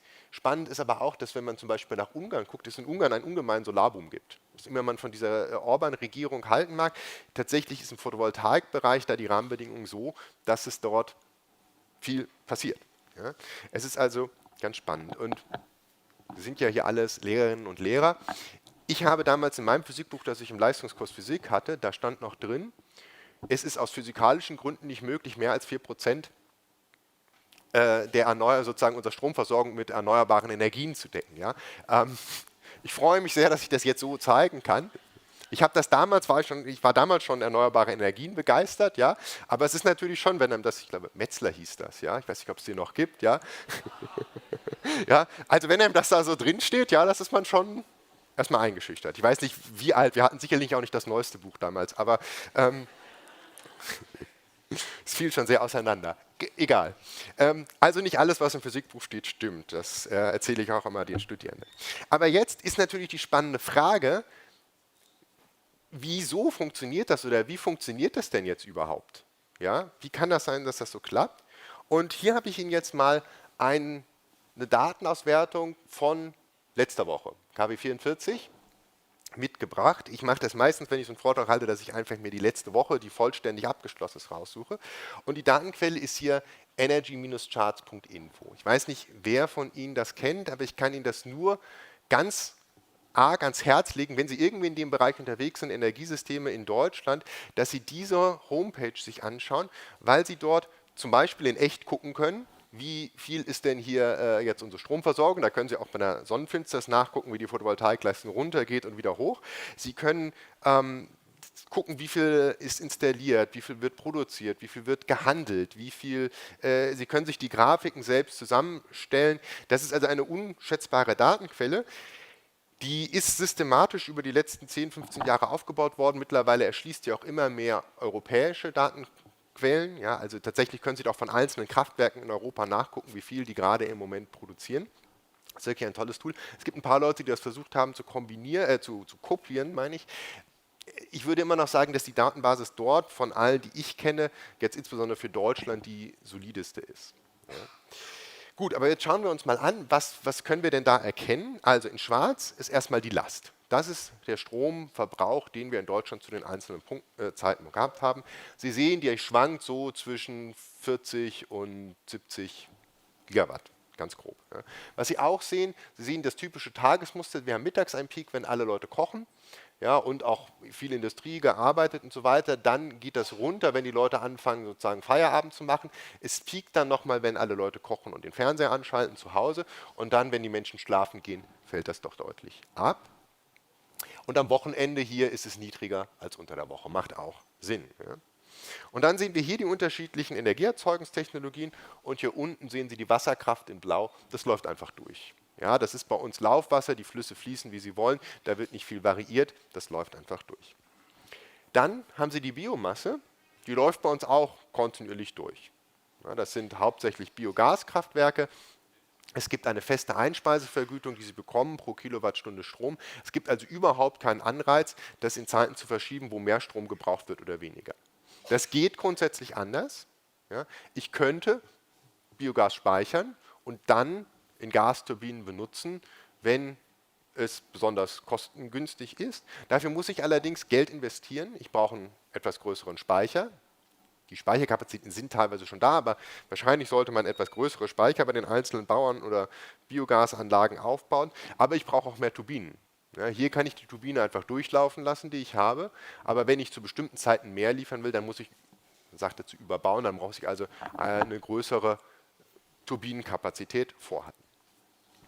Womit dann schon die Nachfrage gesteuert wird, ist über die Braunkohle. Sie haben also, hier sehen Sie, das wird geregelt, wenn mehr Strom gebraucht wird, beziehungsweise wenn Strom teuer ist, dann wird die Braunkohleerzeugung hochgefahren. Was man versucht, möglichst gering zu halten, weil es eben teurer ist als die Braunkohle, ist die Steinkohle. Aber auch das ist manchmal sozusagen, wird immer noch gemacht. Wir haben deutlich mehr Steinkohlekapazitäten, aber Sie sehen, das lohnt sich nicht, deswegen wird die kaum benutzt. Die Steinkohle, genau. Dann haben wir Erdgas. Auch das ist eigentlich von der Brennstoff teurer als Steinkohle und Braunkohle. Man möchte es also möglichst wenig einsetzen. Ich kann es aber schnell regeln. Deshalb sehen Sie hier, wird hier nochmal sozusagen auf die Regelung durch die Braunkohle kommt nochmal eine Regelung mit Erdgas obendrauf. Ja. Deswegen wird das genutzt. Und ein zweiter Grund, warum es sozusagen auch am Wochenende und so doch auch noch weiter genutzt wird, ist, wir sind mittlerweile in der Heizsaison. Es gibt einige Gaskraftwerke, die werden nicht von einem Strommarkt sozusagen bestimmt, ob die nun mehr oder weniger laufen, sondern wärmegeführt. Da nutzt man die Abwärme und wenn Menschen heizen möchten, wie jetzt letzte Woche, Sie erinnern sich an das Wetter, dann muss halt auch das Erdgas, die Turbine laufen und Strom produzieren. Deshalb gibt es da sozusagen einen Sockel, der so durchläuft. Dann war die Woche 44 war eine überdurchschnittlich windige Woche, das sieht man hier auch eindeutig. Und dann haben wir hier noch die Solarenergie, die sich eigentlich immer schön passend zu dem Mittagspeak einspeist. Was Sie hier auch sehen, ist, dass wir hier nochmal immer sozusagen morgens und abends diese hellblauen Flächen haben. Und das ist die Entleerung von Pumpspeichern. Wir haben also dann, wenn gerade Strom günstig war, zum Beispiel hier in der Nacht dürfte das der Fall gewesen sein und wahrscheinlich auch hier in der Mittagsspitze, wo wir viel Wind und noch viel Solarenergie drauf haben, pumpen wir Wasser die Berge hoch und dann wird, wenn sozusagen die Solarenergie insbesondere hier nicht so viel liefern kann und wir hier sozusagen gewisse Deckungslücken im Anstieg haben und bei dem Abendpeak, dann wird das Wasser den Berg wieder runtergelassen durch die Wasserturbinen und wir erzeugen damit Strom. Und das ist also schon mal ein Mittel, wie wir die Stromnachfrage und die Stromerzeugung in Einklang bringen. Denn tatsächlich ist nicht das Ziel, dass wir die ganze Zeit möglichst gleichmäßig Strom erzeugen, sondern das Ziel ist, dass wir den Strom so erzeugen, dass er zu der Nachfrage passt. Und da gibt es jetzt eine sehr spannende Entwicklung in Deutschland. Das ist die installierte Leistung, also wie viel die, wenn die sozusagen voll laufen, liefern können an Pumpspeichern. Da passiert in Deutschland mehr oder weniger gar nichts, ja, weil es einfach super schwierig ist, neue Pumpspeicher zu bauen, sozusagen die lokale Akzeptanz zu bekommen, dass man da irgendwo an der Bergspitze ein Riesenbecken baut und so weiter. Es gibt hier kleine, sag ich mal, die Teilverbesserung der Effizienz wird verbessert, deshalb geht es ein kleines bisschen hoch.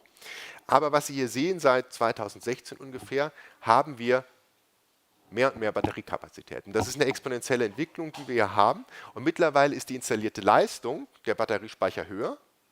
Wenn Sie die Energiemenge angucken, die Sie in diesen Speichern speichern können, dann ist die im Moment bei den Pumpspeichern noch größer.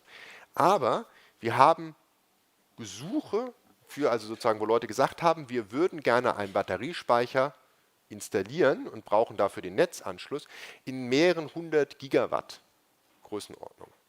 Ja, das heißt also, wir können davon ausgehen, dass wenn Sie jetzt nochmal zurückdenken an dieses Bild, ja, da hatten wir irgendwie 60, 70 Gigawatt hier als Spitze, ja, im Verbrauch, dass wir in relativ absehbarer Zukunft mehr Batterieleistung abrufen können, als wir im Peak überhaupt brauchen in Deutschland.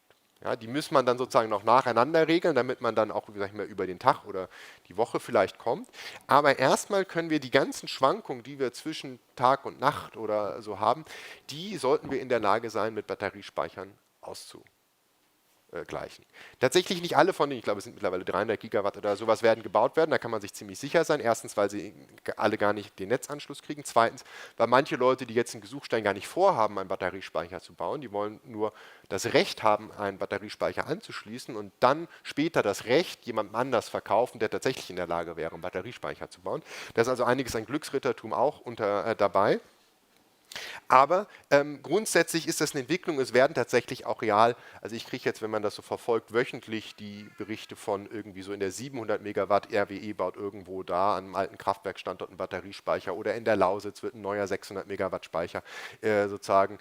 Also die fangen jetzt überall an, die Grundsteine zu legen und zu bauen. Ja, da passiert also ungemein viel und das ist tatsächlich, wenn Sie sich jetzt vorstellen, wir können schon hier diese Flächen hier sichtbar sehen, ja, und da passiert also schon einiges. Sie sehen das auch in den Sommerkurven in der Photovoltaik, wenn Sie das angucken. Da sind diese Mittagspeaks, sehen jetzt irgendwie komisch aus, weil tatsächlich viele Leute zu Hause ihren Batteriespeicher dann laden und dann, wenn der voll ist, speichern. Also das fängt schon an, mit den Verbrauchskurven was zu machen, weil natürlich in Deutschland hat es viele von diesen Batterien, man sagt, behind the meter ist, also sozusagen zu Hause stehen, ja, und weniger bis jetzt die Großanlagen sind. Das ändert sich aber auch im Moment, wenn man sich das weltweit anguckt. Ja, sieht man aber, das ist eher eine Feinheit. Also wir haben hier weltweit ja, deutlich weniger zu Hause stehen und deutlich mehr Utility-Scale einfach in den Größen. Aber Sie sehen, auch das geht hier exponentiell nach oben. Zur Vollständigkeit halber und vielleicht auch, weil es gerade heute bei dem Wetter eine schöne Erinnerung ist an den Sommer. So sieht das in Deutschland im Sommer aus. Ja, da haben wir also deutlich mehr Photovoltaikstrom. Ja. Und wir regeln das dann hier tatsächlich mit wieder der Pumpspeicher und Erdgas weil das jetzt auch eine Woche war, also die ist auch relativ zufällig rausgegriffen, als ich das letzte Mal im Sommer irgendwie so einen Vortrag gehalten habe. Das war eben eine sehr windarme Woche. Ja, und typischerweise haben wir aber tatsächlich im Sommer weniger Wind als im Winter, ja, sodass das man durchaus als repräsentativ angeben kann. Wenn wir das Ganze jetzt zusammen anschauen, ja, dann sehen Sie hier den Anteil der erneuerbaren Energien jeden Tag. Ja, also ich habe gesagt, mit Batteriespeichern können wir es auf jeden Fall schaffen, innerhalb des Tages auszugleichen. Und im Moment sind wir in einer Situation, wo der schlechteste Tag, den wir hatten, waren 20% und der beste Tag waren 86% in Deutschland mit erneuerbaren Energien. Also das hier war ein Tag, da war sowohl wenig Wind als auch wenig Sonne. Ja. Und das sind natürlich die Situationen, auf die wir unser Stromsystem auslegen müssen. Also wenn die Frage ist, wie viel Gaskraftwerke brauchen wir, dann ist es natürlich sozusagen von diesem Minimum, und wichtig ist, das Minimum ist hier nicht bei 0, ja, aber von diesem Minimum sozusagen bis zur Spitzenlast müssten wir kommen können. Und früher hätte ich gesagt, okay, also sagen wir, das sind dann irgendwie 10 Gigawatt oder sowas, ja, Erneuerbare, wir müssen bis 70 kommen, wir brauchen also 60 Gigawatt regelbare Leistung an Gaskraftwerken. Mittlerweile sage ich, nee, brauchen wir nicht, wir haben ja die Batterien, wir brauchen sozusagen nur das, was wir in der Mitte, was uns da fehlt. Ja, und dann kommen Sie tatsächlich eher bei diesen realistischen 10 Gigawatt, die wir jetzt noch zubauen müssen, raus, was die letzte Bundesregierung auch ja schon bei der EU angemeldet hat und genehmigt bekommen hat. Wenn wir uns das wöchentlich angucken, ja, weil wir wahrscheinlich schon mit mehr als über einen Tag ausgleichen können, dann sehen Sie, die schlechteste Woche war bei 30%. Ja, aber das ist natürlich hier trotzdem sozusagen in diesem Zeitraum gewesen. Und dann die sozusagen beste Woche war bei 70%. Das kann man sich auch nochmal so anschauen, sozusagen in den Monatswerten. Wir haben eben die Situation, dass sich das wunderbar ergänzt mit der Windkraft und der Solarenergie. Im Sommer haben wir viel Solarenergie, weniger Wind, im Winter haben wir deutlich mehr Wind, aber dafür deutlich weniger Sonne. Tatsächlich ist es auch so, und das erkennt man auf diesem europäischen Bild, also das erste ist, das ist nicht nur bei uns so, das ist gesamteuropäisch so. Wir sehen hier wunderbar, wie die Sommerpeaks der Solarenergie immer weiter angestiegen sind, weil wir die Solarenergie europaweit immer weiter ausgebaut haben und wir sehen, auch europaweit ist das so, ich habe mehr Wind im Winter und weniger im Sommer und das ergänzt sich wunderbar. Was Sie aber auch sehen ist, dass hier in diesem Jahr der Wind deutlich mehr geweht hat als in dem Jahr so. Das heißt also, obwohl wir die Windkraft in Europa ausgebaut haben, die Schwankung der Winderzeugung selbst auf dem kontinentalen Bereich sozusagen in der Größenordnung von 10-20% sind. Also wir müssen auf jeden Fall hier überbauen und Reservekapazitäten haben, weil es eben sehr windschwache Jahre geben kann. Sie haben sich vielleicht gefragt, wie kann das denn sein? Ich habe gesagt, Verbrauch und so weiter müssen ja irgendwie mit der Erzeugung übereinstimmen. Und dann habe ich diese Kurve gezeigt, und das ist ja überhaupt nicht so. Ja? Da sind ja große Unterschiede. Mal haben wir mehr Solarstrom, als wir Last hatten, und mal hatten wir deutlich weniger Stromproduktion, als wir in der Last haben. Und der Grund ist, wir sind ja nicht alleine, wir sind keine Insel, sondern es gibt einen grenzüberschreitenden Stromhandel. Und tatsächlich ermöglicht der uns dann, Strom dort einzukaufen, wo er günstiger ist, als wir immer uns zu Hause produzieren. Wir könnten problemlos jederzeit, ja, also die verbleibenden Kraftwerkskapazitäten hätten das Jahr 2024 immer ausgereicht, die verbleibende Lücke zu unserer Last zu füllen, ja, mehr als zu füllen tatsächlich, aber wir haben das nicht gemacht, weil es irgendwo anders günstiger Strom zu kaufen gab. Und jetzt ist diese Grafik vielleicht nicht total einfach zu erschließen, deswegen gehen wir da nochmal einmal drüber. Ja. Also hier sehen Sie Deutschland. Und jetzt sehen wir mal einen unserer Nachbarn Österreich. Und jetzt sehen Sie hier diese Linie, die von Deutschland nach Österreich führt. Und Sie sehen hier, die ist bei Deutschland dick. Die zeigt nämlich, dass wir von Deutschland nach Österreich 9,48 Terawattstunden geliefert haben. Und dann von Österreich ist die deutlich dünner. Das ist der Stromfluss, den wir 2,09 Terawattstunden. Also nach Österreich hatten wir sozusagen einen Handelsüberschuss an Strom. Dann wird ja auch häufig gesagt, naja, das ist wir verbrauchen ja die ganze Zeit dann nur noch französischen Atomstrom.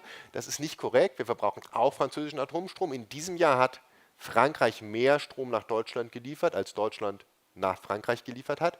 Wenn wir zum Beispiel in das Jahr 2021, 2022 gehen, dann war das genau andersrum, weil da ganz viele französische Atomkraftwerke stillgestanden haben. Und wenn Sie sich da, auch das, Sie können sozusagen wirklich die Zeitreise machen, dahin zurückgehen, dann sehen Sie, dass in Deutschland die ganze Zeit die Gaskraftwerke gelaufen sind, eben um diesen zusätzlichen Strom, den Frankreich gebraucht hat, zu liefern. Was doof war, was da gerade der Gaspreis ja so hoch war, weil Russland die Ukraine überfallen hatte.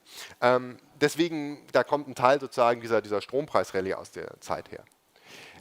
Und Sie sehen aber, wir beziehen eben nicht nur aus Frankreich Strom, auch Dänemark. Sie sehen, Dänemark liefert sehr viel Strom nach Deutschland.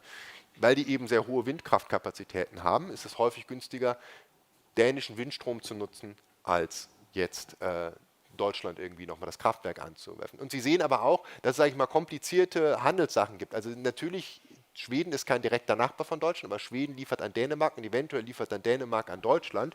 Und ja, also wenn Sie jetzt noch die physikalischen Stromflüsse, die dahinter stehen, angucken würden, wird die Grafik noch ein Tick komplizierter. Können Sie sich aber auch alles auf Energy Charts direkt angucken. Ja? Aber tatsächlich ist es sehr günstig, sich hier sozusagen das Ganze mal anzuschauen und sich zu überlegen, was da passiert, weil es da sehr viele Mythen gibt, die so in der öffentlichen Diskussion verbreitet werden. Und die Gesamtstrommengen, wenn Sie sich das angucken, die waren dann tatsächlich nicht so viel. Also wir haben in 2024 waren wir in der Gesamtbilanz mehr Strom importiert, als wir exportiert haben. Aber das waren, glaube ich, 2% oder 4% des deutschen Stromverbrauchs. Also es ist jetzt nicht so, dass wir massiv abhängig wären von unseren Nachbarländern. Jetzt habe ich vorhin ja gezeigt, Strom ist ja nur so ein kleiner Teil der weltweiten Energieversorgung. Was machen wir denn dann? Ja. Und was wir machen, ist sozusagen hier gezeigt, das ist ein Szenario für Stromflüsse im Jahr 2050 von einem kostenoptimierten Szenario. Und was Sie sehen, im Wesentlichen beziehen wir jetzt erstmal unseren Strom aus erneuerbaren Energien und ganz überwiegend von Windkraft und Solarenergie. Noch ein bisschen aus anderen erneuerbaren Energien. In dem Szenario ist für Deutschland der Windanteil deutlich größer als der Solaranteil. Ich würde sagen, wahrscheinlich ist es eher ein bisschen ausgeglichener als damals ausgerechnet, weil auch diese Autoren bestimmt wieder die Photovoltaik unterschätzt haben. Aber sei es drum. Wir haben also Strom. Wir haben sehr viel Strom. Den Strom, der geht in die Industrie, der geht in die Haushalte. GHD steht für Gewerbe, Handel, Dienstleistungen. Und der Strom geht auch mit einem ziemlich dicken Balken hier in den Verkehr. Und bei einigen, wenn Sie sich das anschauen, dieser Balken in den Verkehr, der ist dicker, als der in die Haushalte geht. Ich weiß nicht, wie viel Ihnen das klar ist. Wissen Sie so ungefähr, wie viel Strom Sie pro Tag verbrauchen?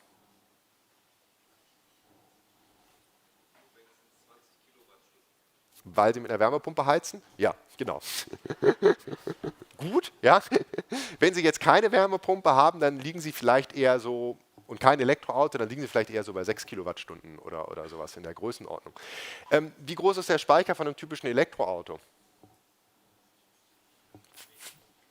Ja, das ist aber schon ordentlich großer, ja, aber 60, 40 Kilowattstunden. Das heißt, was sich viele Leute nicht klar machen, wenn sie ihr Elektroauto vollgefüllt haben, wenn sie jetzt mal keine Wärmepumpe haben, dann kommen sie viele Tage damit, mit ihrer Tankfüllung, könnten sie ihr Haus versorgen. Ja?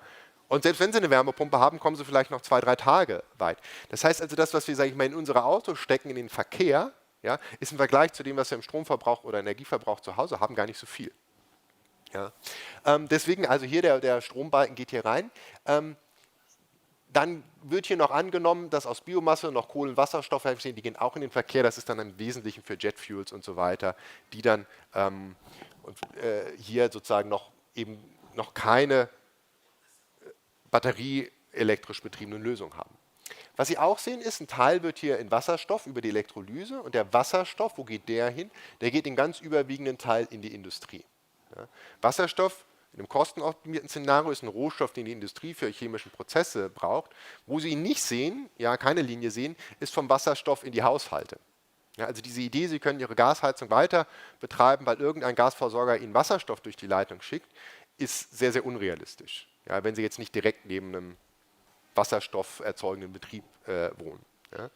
Was Sie tatsächlich sehen, ist aber, Sie haben eben Strom, der geht teilweise direkt in die Haushalte, um dort Wärme zu erzeugen, oder er geht eben in die Fernwärme mit Großwärmepumpen, wo wir auch Speicher haben. Und dann sehen Sie hier als wichtige Energiequelle die Umweltwärme. Das ist eben das, was in Wärmepumpen hineingeht. Ja, oder eben Sie direkt hier in die Haushalte. Das ist also das große Szenario, ist, dass im Wesentlichen die Bereiche Wärme und Verkehr vollständig elektrifiziert werden und die wesentlichen Technologien, da kann ich aus Zeitgründen heute nicht so viel zu eingehen, sind eben die Wärmepumpe und batterieelektrische Autos. Ja. Jetzt brauchen wir insgesamt dafür natürlich eine Menge mehr Strom und jetzt nochmal sich anzugucken, das ist jetzt von uns mit Kollegen gerechnetes Szenario darüber, wie der weltweite Ausbau der Photovoltaik voranschreiten wird. wenn man kosteneffizienten Klimaschutz macht. Und wenn man sich das anguckt, dann landen wir im Jahr 2100 bei irgendwas zwischen 20 und 80 Terawatt installierter Photovoltaikleistung. Auch das nimmt an, dass sozusagen die menschliche Entwicklung sozusagen weiter voranschreitet. Sie sehen hier sozusagen noch aus der Literatur einige andere Szenarien. Wir haben dann ein einfaches Szenario und ein etwas ambitionierteres Szenario gerechnet und Sie sehen, das ist eine ganz gute untere und obere Schranke. Und was das bedeutet, in diesen Szenarien wird die Photovoltaik etwas mehr als 50% der globalen Energieversorgung übernehmen. Das heißt, aus der Photovoltaikindustrie wird eine Industrie werden, die so groß und so bedeutsam ist, wie es jetzt die Öl- und die Gasindustrie. Und das bedeutet auch, egal was wir da tun werden, es wird massive Auswirkungen haben.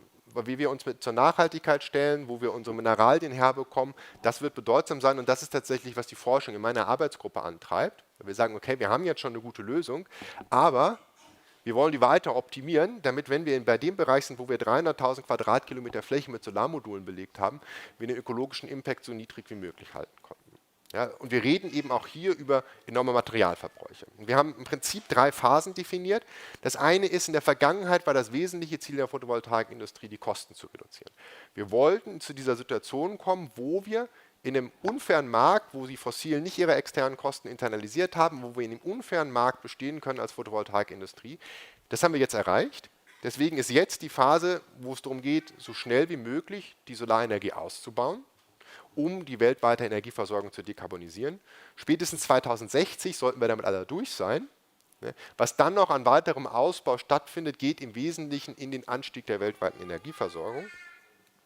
Und ziemlich bald müssen wir aber auch anfangen, die ungemeinen Materialflüsse, die wir in der Photovoltaikindustrie zu erwarten haben, zu managen. Und ein Weg, ja, das ist ein Hebel, den wir da haben, das zu tun ist, weiter den Wirkungsgrad zu steigern. Denn wenn wir einen höheren Wirkungsgrad bei einem Solarmodul haben, dann können wir aus demselben Fläche, aus demselben Input an Glas und aber auch an Arbeit mehr Strom erzeugen. Und das Tolle ist, dass die Industrie das eigentlich kontinuierlich über die letzten 15 Jahre geschafft hat. Jedes Jahr ist der Wirkungsgrad von den Solarzellen bzw. auch von den Solarmodulen, die Sie kaufen konnten, um ungefähr 0,6 bis 0,5% absolut gestiegen. Und dafür, ich erkläre jetzt nicht die ganzen Abkürzungen, aber es gibt unterschiedliche Technologien und mittlerweile haben Sie in der industriellen Produktion Solarzellen, die an den 26% knapsen. Typischerweise braucht die chinesische Industrie 3 Jahre von ihrem Rekord, den sie veröffentlicht haben, der ist gerade bei 27,6, glaube ich. 3 Jahre, bis sie das in der industriellen Produktion im Durchschnitt hat. Ja? Und dann sozusagen ist das Solarmodul immer noch ein bisschen weniger effizient als die Solarzellen, aber Sie können jetzt schon die ersten Solarmodule mit 25% kaufen und das wird sozusagen noch weitergehen. Was aber spannend ist, dass es für Silizium-Solarzellen, und das sind über 90% der Solarzellen, die Sie im Moment kaufen können, gibt es eine fundamentale Grenze, die ist 29,4%. Die hat ein Kollege von mir, Armin Richter, ausgerechnet, deswegen heißt das auch das Richter-Limit.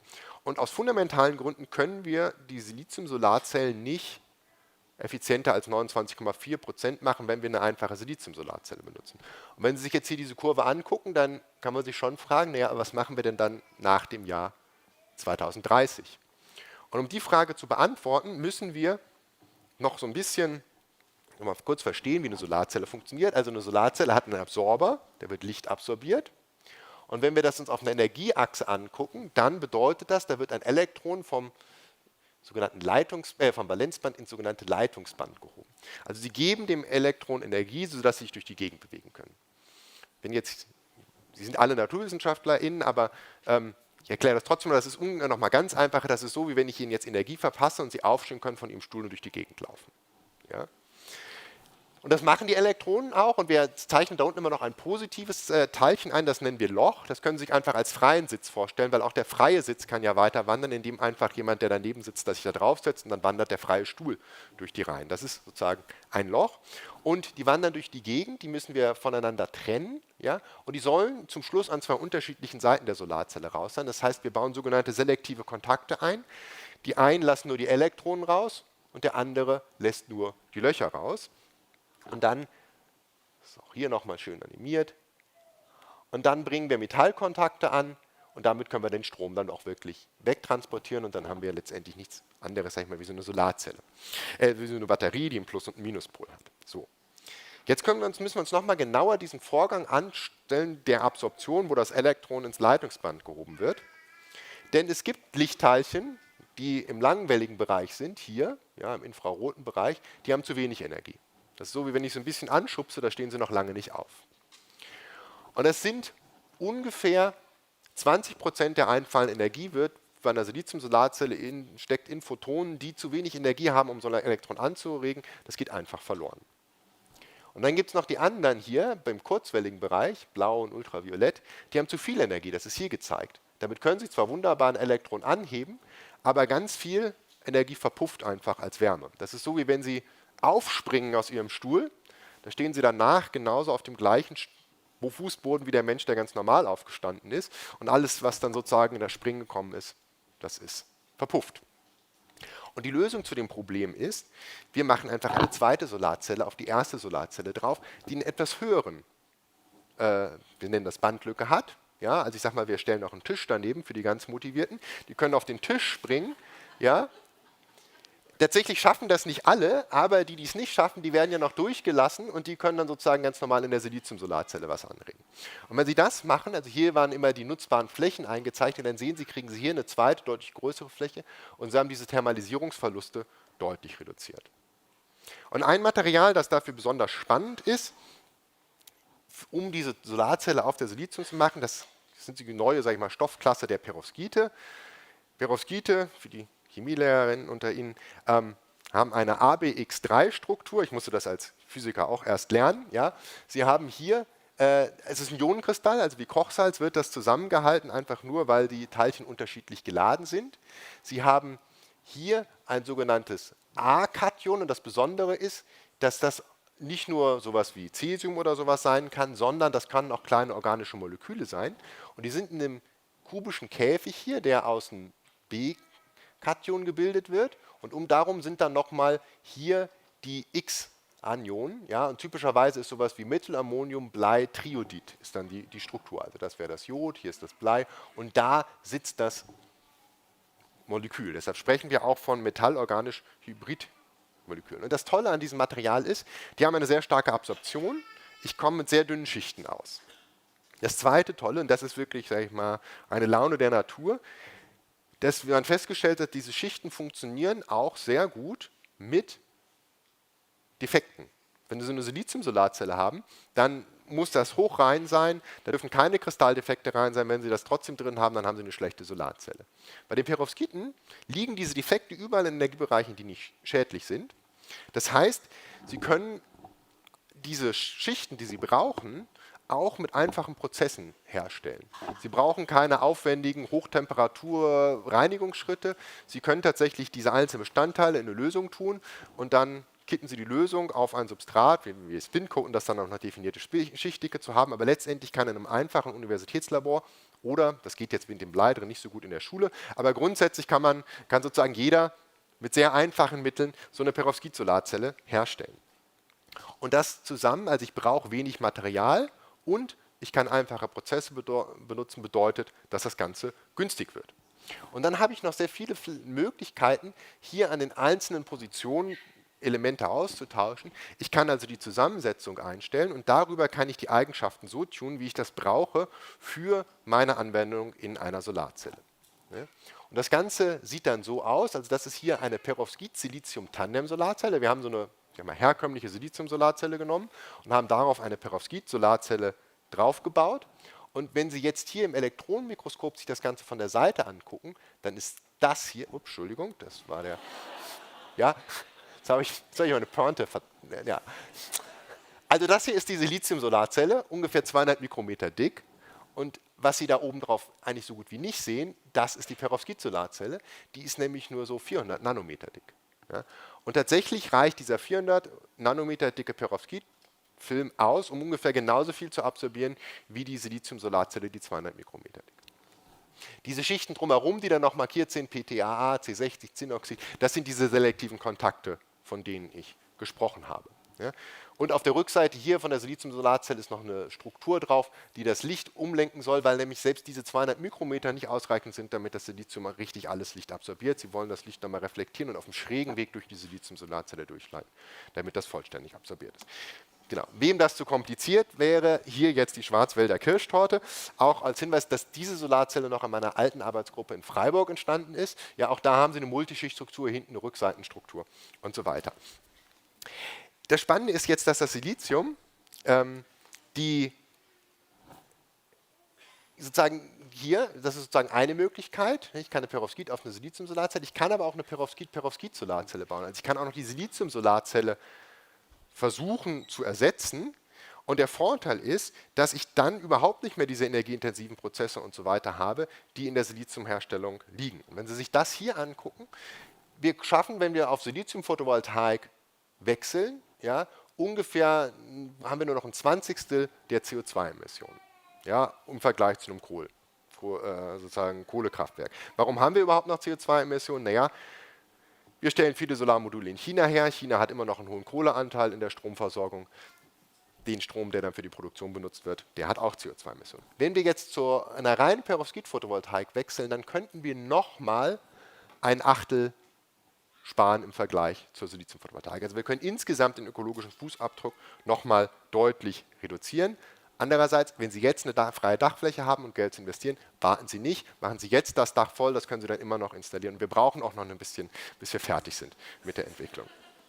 Damit komme ich zur Zusammenfassung. Wir müssen Netto-Null-Emissionen erreichen, um die Temperatur zu stabilisieren. Wir müssen dafür die Erneuerbaren exponentiell wachsen lassen, und zwar mit Wachstumsraten, die so hoch sind, dass wir schneller wachsen als die absoluten Zahlen der Energienachfrage. Bei uns ist es im Wesentlichen eine Kombination von Photovoltaik und Wind mit einer regionalen Vernetzung und dann noch der Kombination mit Speichern. Wir haben die Sektorkopplung als Möglichkeit, auch die anderen Bereiche, Verkehr und Wärmeversorgung im Wesentlichen zu elektrifizieren. Und ich habe Ihnen gezeigt, als ein spannendes Forschungsfeld die perovskit-basierten Tandem-Solarzellen, die mit dafür sorgen können, dass wir dann auch noch in der Zukunft weiter Wirkungsgradsteigerungen haben und weiter Kostensenkungen. Damit möchte ich bei Ihnen bei Ihrer Aufmerksamkeit bedanken und bei meinem neuen Team, das ich hier in Marburg aufgebaut habe. Vielen Dank.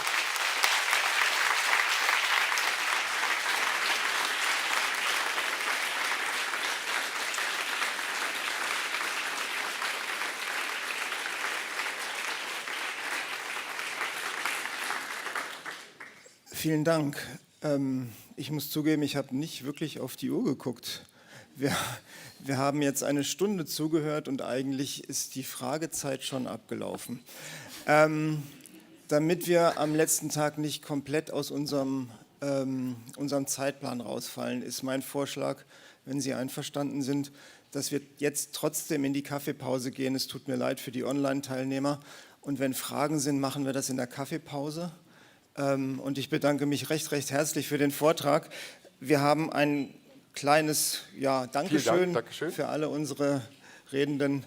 Dankeschön. Und wir gehen in die Kaffeepause und ich hoffe, Sie sind da für Fragen. Das natürlich, ja, ja. Ich habe auch nicht auf die Tut mir Uhr. leid.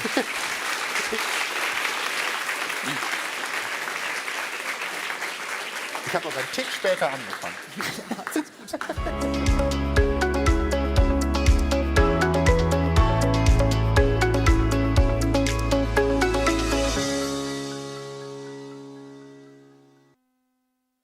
Können wir die Folie...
auch die Online-Teilnehmer zurück an den Bildschirmen.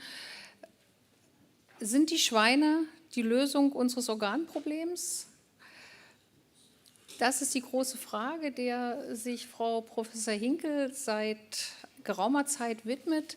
Sie hat in Gießen Tiermedizin studiert, dann in München promoviert und den Postdoc absolviert. Ja, und ist seit 2018 Leiterin der Forschungsgruppe am Deutschen Primatenzentrum in Göttingen. Und ich hatte das Glück, sie in einer Fortbildung zu erleben. Und das möchte ich jetzt mit Ihnen teilen. Bitte schön. Ja, vielen Dank für die nette Einführung. Wir wollen uns in den nächsten 45 Minuten ein bisschen beschäftigen mit Xenotransplantation. Aber ich möchte anfangen damit, warum brauchen wir das überhaupt? Also wir machen auch in der Medizin ja so viele Fortschritte. Warum müssen wir uns überhaupt noch Gedanken dazu machen? Warum haben wir immer noch keine Lösung, wie wir das vielleicht auch ohne Organtransplantation hinbekommen können? Ich weiß nicht, wer von Ihnen weiß, wie ein Herzinfarkt abläuft oder das schon mal in der Familie, im familiären Umfeld erlebt hat. Aber Sie sehen hier 2 Filme tatsächlich von Patienten und auf der linken Seite sehen Sie hier einen akuten Verschluss. Das heißt, Sie sehen, Entschuldigung, jetzt ist das Video angehalten. Sie sehen, wie hier das Kontrastmittel, also das, was man da reinspritzt, um das zu visualisieren, einfach aufhört. Das heißt, der ganze untere Bereich wird nicht mehr durchblutet und damit nicht mehr mit Sauerstoff und nicht mehr mit Nährstoffen versorgt. Auf der rechten Seite sehen Sie, was man heutzutage macht, zumindest wenn der Patient früh genug in der Klinik ankommt. Man versorgt diesen Verschluss, indem man einen sogenannten Stent, das ist ein Gefäßgitter, da einbaut und damit dafür sorgt, dass das ganze Areal hier unten wieder durchblutet wird. Die Durchblutung würde stattfinden, wie hier das Kontrastmittel. Sie sehen, das ist schon ein recht ordentlicher Teil. So, damit können wir sehr gut Gewebe retten, aber nicht alles, weil der Patient kommt normalerweise nicht in den ersten 60 Minuten. Das wären die besten Chancen. Unter 60 Minuten ist das Überleben von dem Gewebe relativ gut. Da ist die Infarktgröße, die zurückbleibt, die Narbe relativ klein, sondern der Patient merkt das oft nicht sofort oder das passiert immer wieder und der denkt erstmal so, kurzer Brustschmerz oder bei Frauen noch schlimmer, die haben eher Rückenschmerzen. Völlig atypische Symptome, die merken das überhaupt nicht. Der Arzt merkt das vielleicht auch gar nicht, dass es ein Infarkt ist. Und je länger das verschlossen bleibt, desto größer bleibt die Narbe. Und desto größer ist die Wahrscheinlichkeit auch, dass man danach weitere Spätfolgen davon entwickelt, weil eine Narbe kann nicht mit kontrahieren, die ist sehr steif, die ist sehr fest, das heißt, der Rest vom Herz arbeitet weiter, wir haben ein Blutvolumen da drin, was ja ausgeworfen werden muss und damit, dass der Rest arbeitet, ist in dem Moment, wo der Rest sich zusammenzieht, immer eine Druckbelastung aus der Narbe.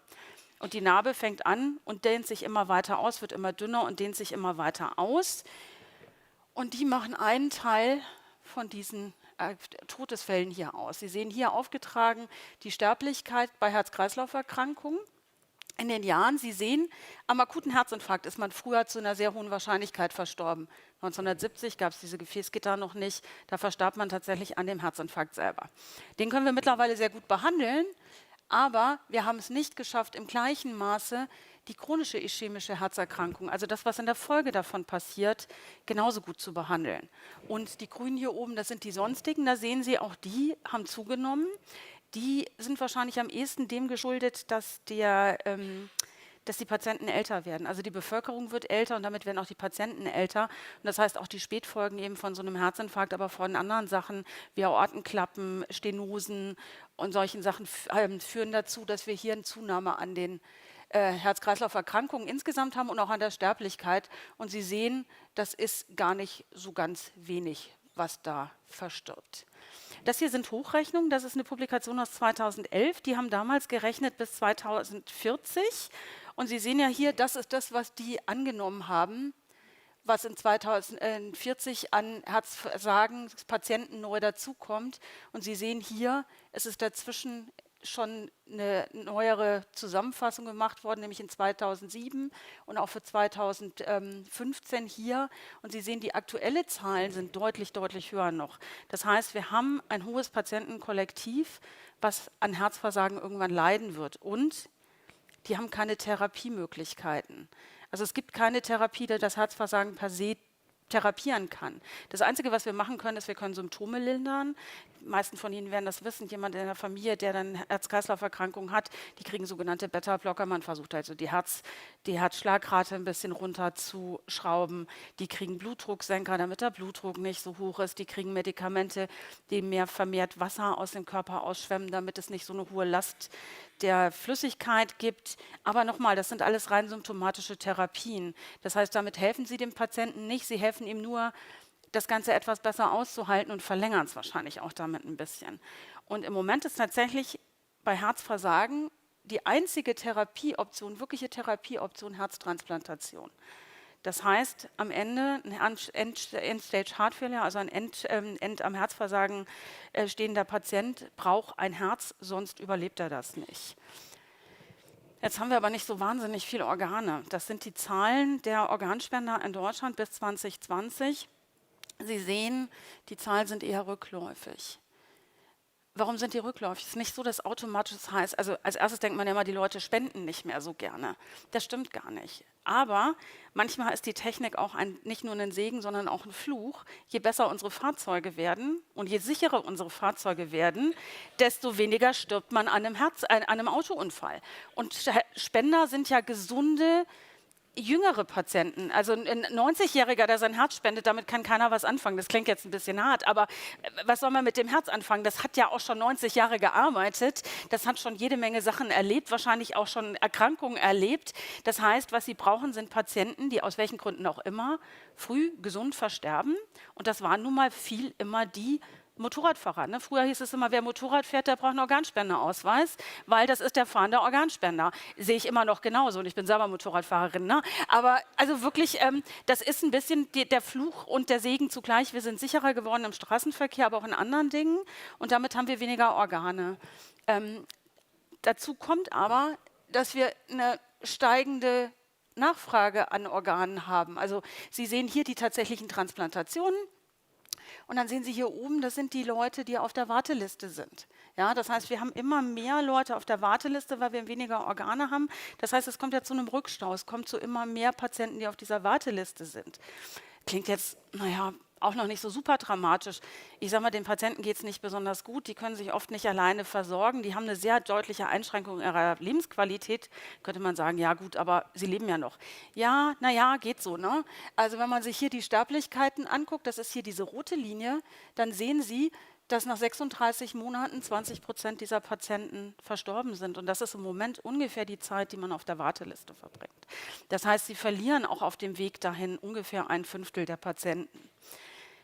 Technik hat jede Menge Fortschritte gemacht. Das hat es natürlich auch in dem Bereich. Das heißt, die Frage ist ja, können wir nicht artifiziell Herzen herstellen? Maschinen sind so gut, Computer sind so gut. Warum können wir das nicht eigentlich rein technisch lösen, das Problem? Es gibt natürlich Alternativen hier, das sind sogenannte linksventrikuläre Assist-Devices oder so Unterstützungssysteme. Das sind hier einfach 2 verschiedene mal dargestellt, aber Sie sehen, die brauchen immer eine Stromversorgung. Ja? Also Sie haben hier einmal ein Gerät, was irgendwo in den Körper eingebaut wird, das ist hier nochmal an dem Modell gezeigt, irgendwo mit dem Herzen verbunden werden muss, weil Sie müssen ja Blut durch den Körper transportieren, das heißt, Sie müssen irgendwo auch in den Blutkreislauf rein. Und das Ganze muss angetrieben werden. Das heißt, Sie brauchen Batterien dazu. Das heißt, Sie haben irgendwo, hier sieht man das sehr schön, Sie haben eine Kabelverbindung, die irgendwo hier aus der Haut rausgeleitet werden muss. Das ist ein Problem, weil Austritt vom Innenkörper nach Außenkörper, gerade wenn es ein Plastikschlauch ist, also Mediziner mögen das gar nicht gerne, weil Plastik eine 10.000-fach höhere Affinität für Bakterien hat. Die Wahrscheinlichkeit, dass da irgendwann eine Entzündung entsteht, ist relativ hoch und diese Entzündung hat einen direkten Weg zum Herzen. Die kann direkt bis in den Blutkreislauf. Das heißt, die Wahrscheinlichkeit auch, dass da was passiert, ist relativ hoch.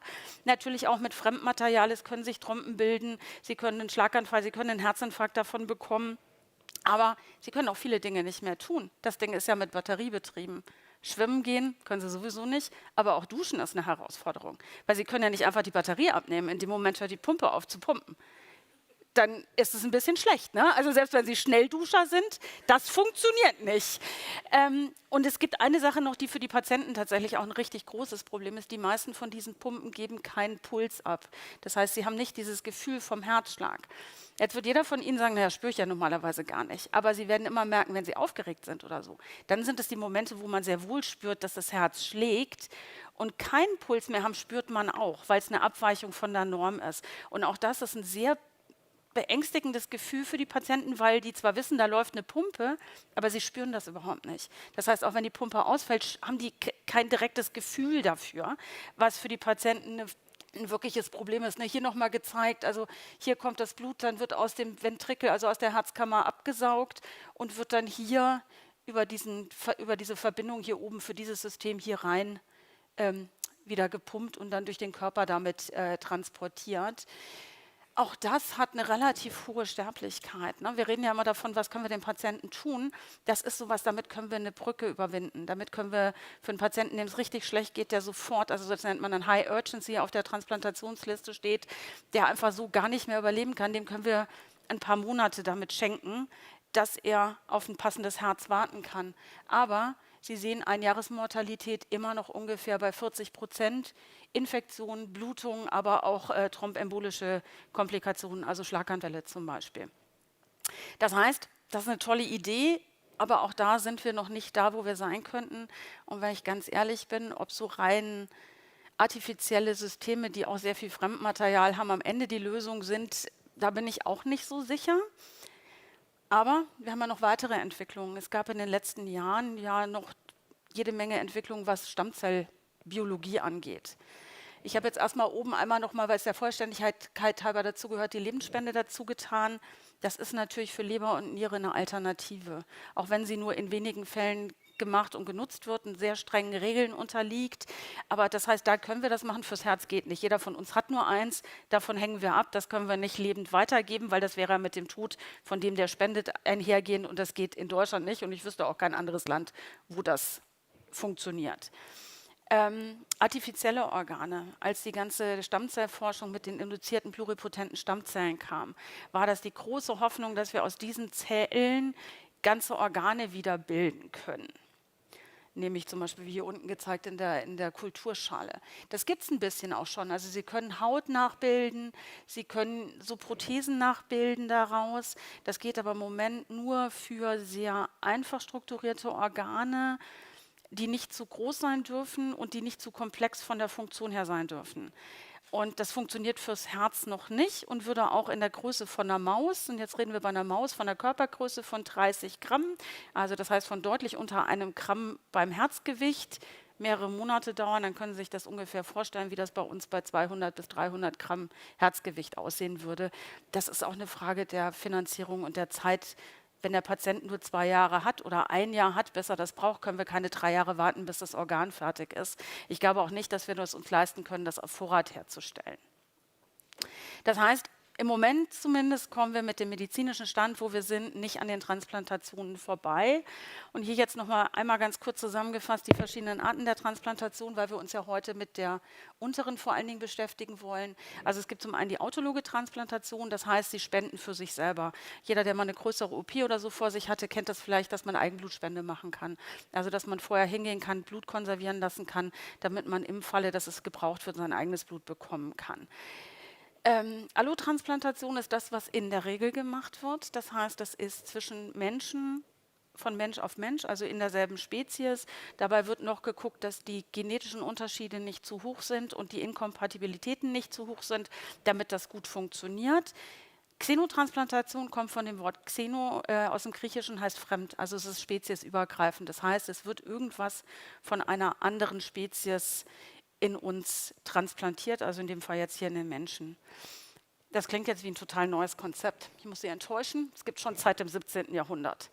Also der Mensch hat schon sehr früh verstanden, manchmal können wir uns nicht selber helfen und manchmal brauchen wir vielleicht von anderen Spezies Organe, Zellen, Blut. Also im 17. Jahrhundert zum Beispiel wurde schon von Jean-Baptiste Denis Bluttransfusionen hier von Tieren gemacht.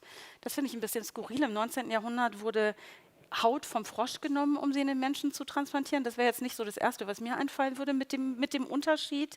Aber Sie sehen auch, in 1838 wurde bereits das erste Mal vom Schwein Organe genommen, nämlich hier die Kornea, und wurde die transplantiert.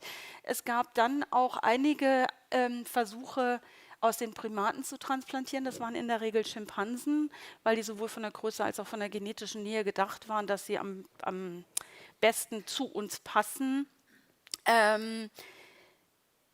Mit überschaubarem Erfolg. Na, ist klar, das ist trotzdem genetisch so weit von uns weg, dass man sagen muss, einfach so nehmen und reintransplantieren kann vielleicht nicht funktionieren. Aber die ersten Erfolge hier unten sehen Sie, das war ein Baby tatsächlich 1983.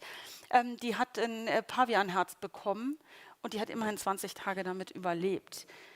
Das war 83. Jetzt muss ich dazu sagen, ohne zu spoilern, was wir gleich noch sehen wollen, aber das waren dann auch die Erfolge tatsächlich für die nächsten ungefähr 25, 30 Jahre, weil über diesen Zeitraum kam, egal über welches Organ wir geredet haben, keiner hinaus, was ein bisschen schwierig ist. Jetzt haben Sie schon gesehen, es gibt verschiedene Spezies. Worüber müssen wir uns denn Gedanken machen, wenn wir dann raussuchen, welche Spezies sollte es denn sein? Also von wem wollen wir denn transplantieren? Organgröße. Das Organ muss zu uns passen. Wenn wir später nochmal darauf zukommen, inwieweit der Körper auch vorgibt, wo es reingeht, ob da eine Größenbeschränkung ist, aber es muss ja irgendwie zu uns passen. Also ein Mausherz wird uns nicht helfen. Wer für 30 Gramm Blut transportiert, der wird das nicht für 100 Kilo können. Andersherum aber auch gesprochen, ein Elefant ist vielleicht ein bisschen überdimensioniert. Da haben wir vielleicht ein bisschen wenig Platz auch in unserem Brustkorb für dieses große Herz.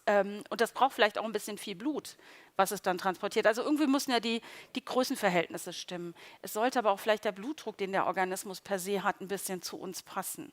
Weil das Herz sehr viel mitbringt oder die Zellen, was sie intrinsisch haben, was sie vorgegeben haben, das muss ein bisschen passen.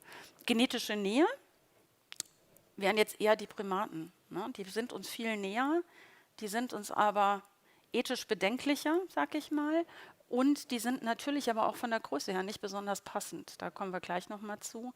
Verfügbarkeit. Wenn Sie sowas machen wollen, dann wollen Sie das ja nicht einer Elite von einzelnen Patienten anbieten, sondern dann wollen Sie ja wirklich eine Alternative für diese Patienten, die auf der Warteliste sterben, schaffen. Das vielleicht auch nicht nur für in Deutschland, sondern für einen weltweiten Einsatz. Da brauchen Sie eine gewisse Verfügbarkeit. Da reichen Ihnen keine 3 Organe im Jahr, sondern da braucht man ein bisschen eine größere Verfügbarkeit. Wir müssen über Übertragung von Krankheiten reden. Es gibt immer das Problem der Zoonosen, also der Übertragung von Tier auf Mensch, von Erkrankungen. Das wird natürlich größer, wenn Sie ganze Organe transplantieren. Ne? Wenn die Erkrankungen in sich tragen, gibt es ein Risiko, dass wir die bekommen können. Ethische Vertretbarkeit hatte ich schon angesprochen. Und eventuell müssen wir auch über genetische Veränderungen reden, die erforderlich sind, damit das überhaupt passt. Ein sehr vereinfachter Evolutionsstammbaum, ne? Aber nur noch mal einfach, um klarzumachen, hier oben ist das Schwein, Hausschwein.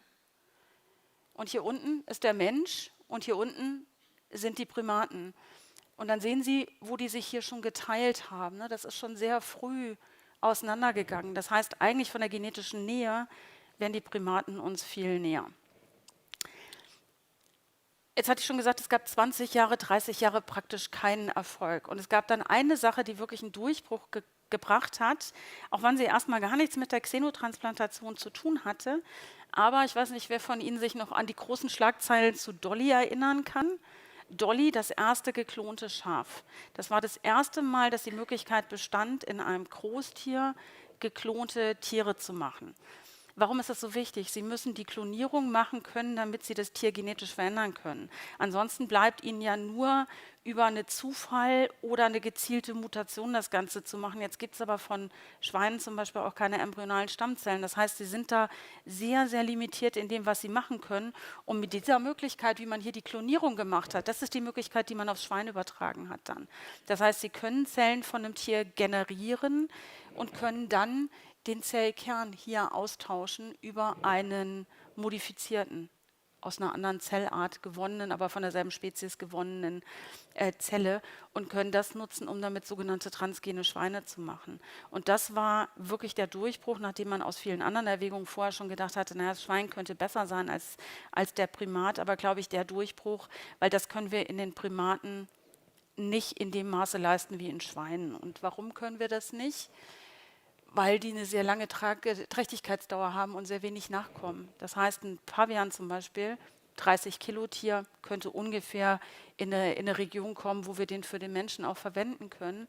Der hat eine Generationszeit von 14 Jahren. Wenn Sie da Transgene erstellen wollen und mehrere Generationen brauchen dafür, können Sie sich ungefähr vorstellen, dann warten wir die nächsten 100 Jahre darauf, bis wir die passenden Spender haben, während das Schwein einfach mit 9 bis 12 Monaten zuchtreif ist, sehr viele Nachkommen kriegt pro Wurf. Also da haben Sie locker 10 bis 14 Nachkommen und die Generationszeit viel kürzer ist. Aber nochmal zu den einzelnen Vor- und Nachteilen. Also Vorteil wäre sicher hier physiologisch kompatibel, weil zumindest zum Teil auf 2 Beinen stehend von dem Gesamtkreislauf viel ähnlich unserem. Abstoßungsreaktionen viel vorhersehbar, viel berechenbarer, weil genetisch viel enger an uns dran. Aber ich hatte ja schon gesagt, wenig Nachkommen, lange Trächtigkeitsdauer. Organe wahrscheinlich für den Erwachsenen zu klein, weil sie bräuchten ja das Korrespondierende zu einem 100-Kilo-Menschen ungefähr. Haben wir nicht tatsächlich. Es gibt die, die kleiner sind und es gibt die, die deutlich größer sind. Gorilla, Orang-Utan und so, die sind dann wieder zu groß. Also das funktioniert irgendwie nicht. Wir haben bei den Primaten, auch bei den nicht-humanen Primaten, ein sehr hohes Infektionsrisiko. Die sind uns näher, damit sind uns die Virusinfektionen, die haben, auch näher. Das heißt, die Wahrscheinlichkeit, dass wir da eine Übertragung von einer Erkrankung haben, ist auch viel höher. Und es gibt viel mehr ethische Bedenken. Die meisten von Ihnen werden die Diskussion immer wieder in der Presse auch mitbekommen. Der Primat, wenn es auch der nicht-humane Primat ist, aber der wird sowohl in Europa als auch in den USA als Versuchstier oder als zu nutzendes Tier für biomedizinische Einsätze anders gewertet als der Rest unserer Säuger, weil sie einfach mehr Schmerzempfinden haben, aber auch mehr Interaktion haben, mehr Sozialgefüge haben, mehr leidensfähig sind, als die Schweine das sind. Und das heißt, es gibt da auch höhere ethische Bedenken, um einen Primaten für solche Sachen zu nehmen als das Schwein. Vorteile beim Schwein, anatomisch, physiologisch sehr ähnlich, hohe Reproduktionsrate. Organgröße passt für Erwachsene, zumindest könnte die passen. Es ist eine spezifisch pathogenfreie Haltung möglich. Das heißt, wir können das Risiko von übertragbaren Erkrankungen deutlich reduzieren, geringere ethische Hürden und, hatte ich schon gesagt, wir können erstmalig jetzt seit ein paar Jahren oder 15, 20 Jahren ungefähr auch transgene Schweine machen. Nachteile, sie sind ein bisschen weiter von uns weg. Das heißt, wir haben ein höheres Risiko für eine hyperakute oder humorale Abstoßung und es gibt Inkompatibilitäten. Das heißt, wir sind da einfach wirklich genetisch weiter weg. Ich hatte jetzt schon gesagt, Abstoßung. Ne? Eine der großen Herausforderungen auch bei der Allotransplantation war lange, wie kriege ich den Empfängerkörper dazu, dass er das Organ, was da reingebracht wird, was körperfremd ist, akzeptiert. Also es gibt ja einen guten Grund dafür, dass der Körper nichts, was fremd ist, einfach akzeptiert. Sonst würden wir an jeder Viruserkrankung und an jeder Bakterienerkrankung sterben, wenn der Körper immer sagen würde, ach, du wohnst jetzt auch bei mir, das ist wunderbar, bleib doch, vermehr dich und dann ist gut. Das heißt, Fremdmaterial, auch wenn es aus derselben Spezies kommt, wird als Fremdmaterial erkannt. Und das heißt, zum einen gibt es hier Zellen, die Antigene erkennen auf der Zelloberfläche. Dann gibt es aber auch Möglichkeiten, nämlich B-Zellen hier zum Beispiel, die erkennen auch körperfremde Zellen. Wenn die erkannt werden, werden die versucht auszuschalten. Damit sterben diese körperfremden Zellen und schütten wiederum alles, was sie in sich haben, aus, was auch körperfremd ist. Das heißt, sie haben dann so eine Reaktion, die sich wirklich immer weiter fortsetzt, die tatsächlich entweder hyperakut oder akut, also innerhalb von wenigen Stunden zur Abstoßung des Organs führt. Jetzt haben wir die Möglichkeit, medikamentös das runterzufahren. Das heißt, wir können die Immunantwort drücken. Wir können dem Körper sagen, okay, nee, lass mal, du musst jetzt hier gar nicht so arbeiten. Wir wollen, dass das so ist. Das heißt, man gibt die sogenannte Immunsuppression, damit das unterdrückt wird. Aber je fremder, desto mehr. Das heißt, je fremder der Organismus von uns ist, desto mehr Immunsuppression müssen wir geben, damit wir es runterdrücken. Das heißt aber auch, die reduziert unsere Immunantwort. Das heißt, wenn Sie Patienten sehen, die auch vor Corona schon mit Maske rumgelaufen sind. Heute ist es ja ein bisschen eher ein gängiges Bild immer noch. Das sind in der Regel Patienten gewesen, die eine sehr starke Immunsuppression nehmen und die einfach oder Chemotherapie hatten, die einfach in diesem Moment Angst davor haben, eine Infektion zu bekommen. Das heißt, je mehr Immunsuppression sie haben, irgendwann kippt diese Balance. Dann hilft es ihnen nicht zum Organüberleben. Das Organ überlebt, aber der Körper, in dem es drin ist, überlebt nicht mehr. Weil die Immunsuppression so stark ist, dass für Pilzanfall, für Bakterien, aber auch für Viren alles offene Türen sind und der Patient dann am Ende daran verstirbt. Ich hatte schon gesagt, Inkompatibilitäten. Das hat man am Anfang gar nicht so gedacht, weil das, wenn man das durchsequenziert und sich anguckt, eigentlich sehr ähnlich ist, hat man gedacht, wunderbar, das muss ja eigentlich funktionieren. Wir reden jetzt hier über das Komplementsystem, also über das System, was am Ende für die Blutgerinnung bei uns sorgt.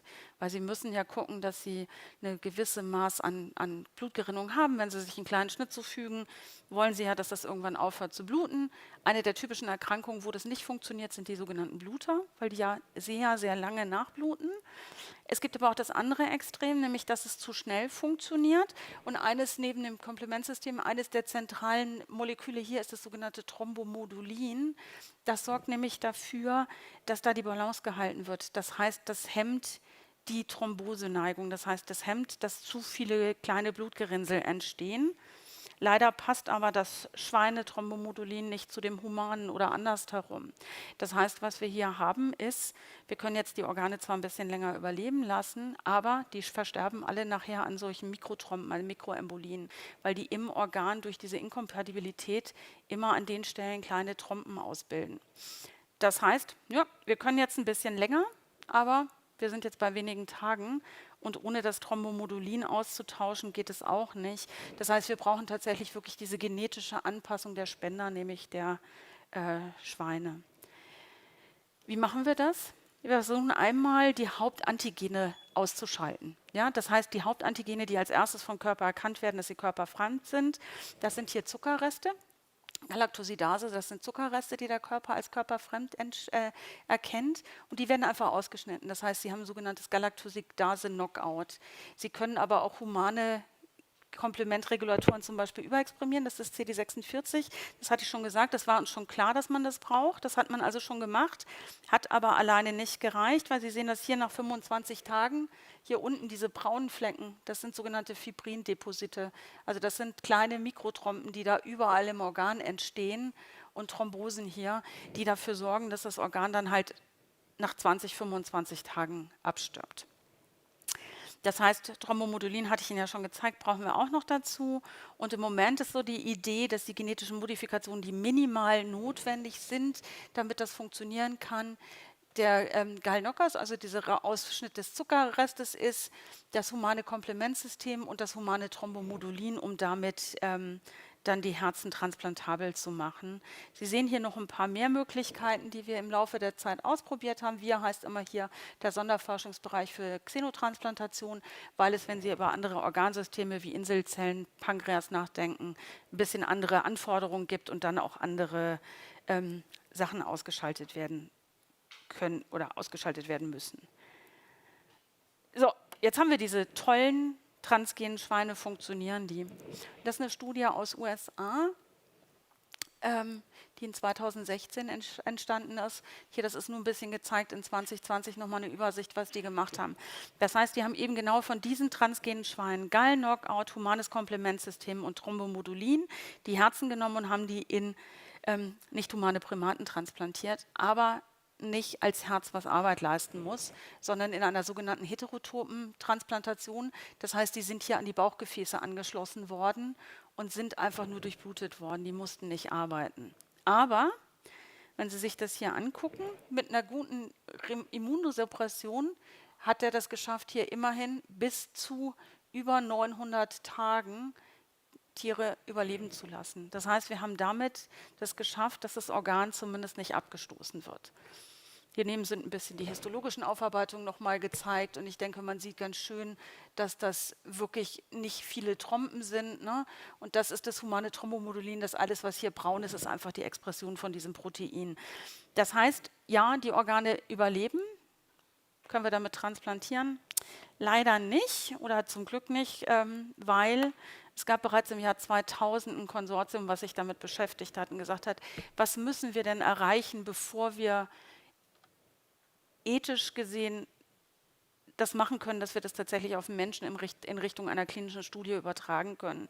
Und die sagen eben, es reicht nicht, dass das Organ überlebt, sondern wir müssen zeigen, dass das Organ auch arbeiten kann und überleben kann, weil das eine andere Herausforderung ist. Das heißt, sie brauchen ein Überlebensmodell, in dem 6 von 10 Tieren mindestens 3 Monate nach OP überleben. Das klingt jetzt eh nicht so ganz so viel, ne, wenn man ganz ehrlich ist. 3 Monate ist für einen Patienten naja, wenn man 4 Wochen in der Klinik ist und auf Intensivstation ist. Also von daher denke ich, ja, das sollten die Mindestanforderungen sein, dass man das wirklich hinbekommt. Und damit hat sich dann die Gruppe in München beschäftigt. Die haben nämlich genau das gemacht.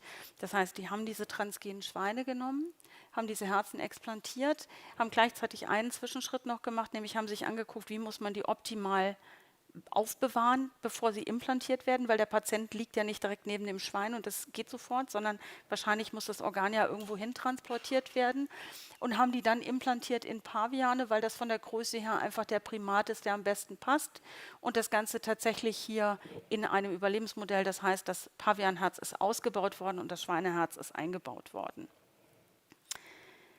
Und so sieht das aus. Die sind sehr erfolgreich gewesen, zumindest in der Gruppe 3. Also Sie sehen hier, Sie haben 3 Gruppen gemacht und die dritte Gruppe unterscheidet sich vor allen Dingen in der Immunsuppression und einer zusätzlichen Therapie für Zellwachstum.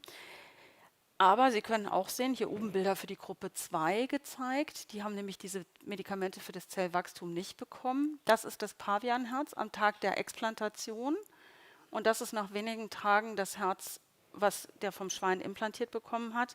Ich glaube, das kann man eindeutig sehen, dass es deutlich größer ist, obwohl das am Tag der Implantation größengematcht war. Also die waren fast gleich groß. Das heißt, wir haben hier ein Problem, dass diese Herzen wachsen. Und das basiert vor allen Dingen darauf, dass die Herzmuskelzellen wachsen. Hier in grün sind einfach die Zellgrenzen von den Herzmuskelzellen angezeigt. Und dann sehen Sie hier auch in der Auswertung bei der 9, dass die sind deutlich höher. In der Kontrolle sind sie wie sie sein sollten, ne? Das ist ja das Eigenherz. Und Sie sehen hier, in der Gruppe 3 hat man es geschafft, dass die Einzelherzgröße hier praktisch auf demselben Niveau ist. Oder ich glaube, wenn man hier diese Durchschnitte anschaut, sieht man das auch. Diese Herzwand vom Spender- und vom Empfängerherz sieht zu diesem Zeitpunkt, und das sind 90 Tage, ziemlich gleich aus. Das war ein sehr großer Erfolg. Allerdings musste man was zusätzlich geben, nämlich was das Muskelwachstum einschränkt. Warum ist das so? Naja, es sind Landrassetiere. Ne? Das sind Schweine. Wer hat eine Ahnung, wie groß ein Schwein werden kann? Das ist ein bisschen doof, weil ich es schon angezeigt habe, aber sie haben da so locker 300 Kilo. Ein Eber kann auch mal bis 400, 450 Kilo werden. Und deswegen hier auch einfach mal einmal die Beispiele, Bilder. Ne? Erwachsene Person, die steht. Das ist schon ein bisschen unterschiedlich zu uns. Das heißt, sie transplantieren zu einem Zeitpunkt, wo das passt, wo sie eine Größenmatch haben, aber das Herz wächst weiter, weil das Herz weiß, für welche Körpergröße es gemacht ist. Und dann sehen Sie hier den Pavian, der halt nur 30 Kilo erreicht. Ja, und dann transplantiert man auch noch hier in diesem Bereich, wo die gerade so in der maximalen Wachstumskurve sind. Das heißt, sie haben auch ein sehr reaktives Herz, was sehr schnell einfach darauf reagieren kann. Das hatte ich ja schon gesagt, naja, es könnte ja auch sein, dass der Körper sagt, pass auf, ich bin nur so groß, du hörst jetzt mal auf zu wachsen, es gibt überhaupt keine Not. Wir sind ja erwachsene Menschen, da sind dann die Wachstumshormone auch ein bisschen anders und so kann das nicht funktionieren. Hat man tatsächlich ausprobiert, jetzt hier mal für die Niere gezeigt und nicht fürs Herz, weil es keine Studie fürs Herz gibt. Aber die haben 2 verschiedene Schweinerassen genommen und haben die Nieren transplantiert jeweils. Und Sie sehen einmal hier das Yorkshire-Schwein, das hat am Ende ungefähr 100 Kilo als Körpergewicht nach 6 Monaten und das Mini-Pig hier unten hat ungefähr 40 Kilo nach 6 Monaten. Na, zum Startzeitpunkt waren die alle gleich und dann hat man sich einfach geguckt, was passiert denn, wenn ich die Yorkshire-Niere in das Mini-Pig transplantiere und die wächst weiter. Das heißt, es gibt eine intrinsische Kodierung für diese Niere, wie groß sie am Ende werden muss. Und die können wir nicht ohne weiteres überlisten. Das heißt, wir müssen uns nochmal Gedanken machen, wie können wir diese Herzen verfügbar machen, aber auch auf eine Größe machen, dass sie nachher zu unseren Bedürfnissen, also zu dem Menschen passt. Und da gibt es eine Möglichkeit, ich hatte gerade schon mal kurz über die Wachstumshormone gesprochen, dass man nämlich den sogenannten Growth Hormone Factor, also das Wachstumshormon angeht und das zum Beispiel reduziert oder ausnockt. Das haben die Gruppe in München gemacht. Das heißt, sie haben ganz erfolgreich Knockout-Schweine für den Hormonrezeptor gemacht. Die Tiere werden deutlich kleiner. Das sieht man hier vorne, das ist das Transgen oder das Knockout-Schwein. Dahinter, das ist das Geschwistertier, was es nicht hat, sodass die Tiere schon deutlich kleiner sind. Man hat sich dann angeguckt, passt es denn so vom Herzgewicht, also das relative Herzgewicht zum Körpergewicht, passt es denn trotzdem? Kann man das so lassen? Das passt alles. Man hat auch sonst keine besonders großen Abweichungen gefunden, aber es gibt Studien aus der Maus, die zeigen, dass es da sehr wohl Einfluss auf den Rest der Physiologie gibt, nämlich Verzögerung des fetalen Wachstums, späte fetale oder frühe postnatale Letalität bei diesen IGF-Knockout-Tieren hier oben oder mit der Wachstumshormon- oder Wachstumshormonrezeptordefizienz, verminderte Fruchtbarkeit oder Unfruchtbarkeit bei den weiblichen Tieren. Das haben die Münchner noch nicht ausprobiert, weil die ja nur klonal über das, wie ich am Anfang das bei Dolly gezeigt habe, diese transgenen Tiere hergestellt haben. Das heißt, wir können da in ein Problem laufen, dass wir zwar jetzt Tiere haben, die vielleicht größenwachstumsmäßig passen, aber vielleicht gar nicht für eine Zucht geeignet sind und uns dann wiederum die Verfügbarkeit ermöglichen, sodass es da jetzt Überlegungen gibt, sogenannte Hybride mit Mini-Pigs und Landrasse zu kreuzen, damit man am Ende ein Tier generiert, was so zwischen 90 und 120 Kilo als Endgewicht hat, weil das wahrscheinlich am besten passt. Aber im Moment sind das die definierten Anforderungen an den Spenderorganismus. Das heißt, im Moment haben wir ein Schwein, was 10 genetische Modifikationen hat. Unter anderem das humane Thrombomodulin. Hier oben sehen Sie die Knockouts für die spezifischen Antigene. Sie sehen aber auch hier eben den Wachstumshormonrezeptordefizienz. Und dann hat man hier, das sind noch Faktoren wie das humane Hämoxygenase, das verbessert das Überleben insgesamt. Das ist einfach sehr gut für die Zellen. Das sind jetzt Sachen, die sind im Pavian gemacht worden. Das ist in 2018 publiziert. Und da gab es dann auch aus 2019 bereits Reaktionen dann dazu, Anfang 2019, als nämlich die Frage dann gestellt wurde, ist das denn überhaupt was jetzt realitätsnah ist? Und dann hat hier einer zum Beispiel in UK gesagt, also er glaubt, dass es in den nächsten 3 Jahren in die Klinik kommt. So, das war 19, jetzt haben wir 25. Ich kann Ihnen jetzt schon sagen, die klinische Studie gibt es immer noch nicht. Aber sind wir in der Klinik oder sind wir bereit für die klinische Translation? Die hat schon stattgefunden. In den USA in Einzelheilversuchen, ja, das heißt, es sind keine großen klinischen Studien, aber in den USA ist man irgendwann einfach hergegangen und hat gesagt, so, wir nehmen jetzt diese transgenen Schweineherzen und transplantieren die in einen Patienten, der sonst keine Chance auf ein Organ hat. Das heißt, der Patient wusste auch, worauf er sich einließ. Das hier war der allererste. Es ist in 22 gewesen. Sie sehen das, David Bennett, der hat einen Monat überlebt und der ist an einem Virus am Ende verstorben. Ne? Ich sage ja, die brauchen eine sehr hohe Immunsuppression. Der hat ein Virus mit dem Organ übertragen bekommen und dieser Virus hat sich durch die Immunsuppression und durch den geschwächten Körper, weil er auch noch andere Erkrankungen hatte, einfach übermäßig in dem Körper vermehrt und der ist am Ende an dieser Überlast an Virus verstorben. Das heißt, wir müssen uns diesem Problem Virus tatsächlich nochmal widmen. Ein zweiter Patient, gleiche transgene Organe, der hat 6 Wochen überlebt. Bei dem waren es zumindest nicht offensichtlich sofort nachweislich die Viren. Was auch heißen kann, wir sind auch mit der Abstoßung noch nicht so weit. Auch der hat es nicht überlebt, aber er hat das gemacht, weil er ansonsten wahrscheinlich noch nicht mal die 6 Wochen überlebt hätte. Das muss man auch dazu sagen. Und das zeigt schon, wie schwierig diese Studien auch sind. Patienten, die so krank sind, die versterben nicht unbedingt an der Transplantation oder an dem Organ, sondern vielleicht auch an irgendeiner anderen Erkrankung, die haben, weil die einfach sehr, sehr krank sind. Man hat das nicht nur für Herzen gemacht. Es gibt mittlerweile auch einige erste Versuche, das für die Niere zu machen. Also hier zum Beispiel sind Schweinenieren in Patienten transplantiert worden, die haben 2 Monate überlebt. Da überlebt der Patient aber weiter. Ne? Wenn die Niere abgestoßen wird, die Niere ist ein bisschen anders als das Herz. Man hat meistlich 2 davon, man kann Dialyse machen. Das heißt, wenn das nicht sehr dramatisch in der Abstoßung ist, kann man die Niere einfach wieder rausmachen und der Patient kann weiter überleben. Auch hier, der hat 52 Tage damit überlebt. Aber, also der ist tatsächlich verstorben, aber das hing nicht mit der Xenotransplantation zusammen.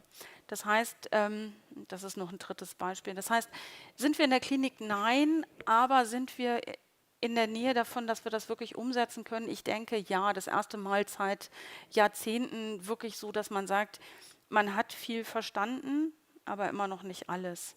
Und ich hatte ja schon gesagt, eine Sache ist die Virustransmission.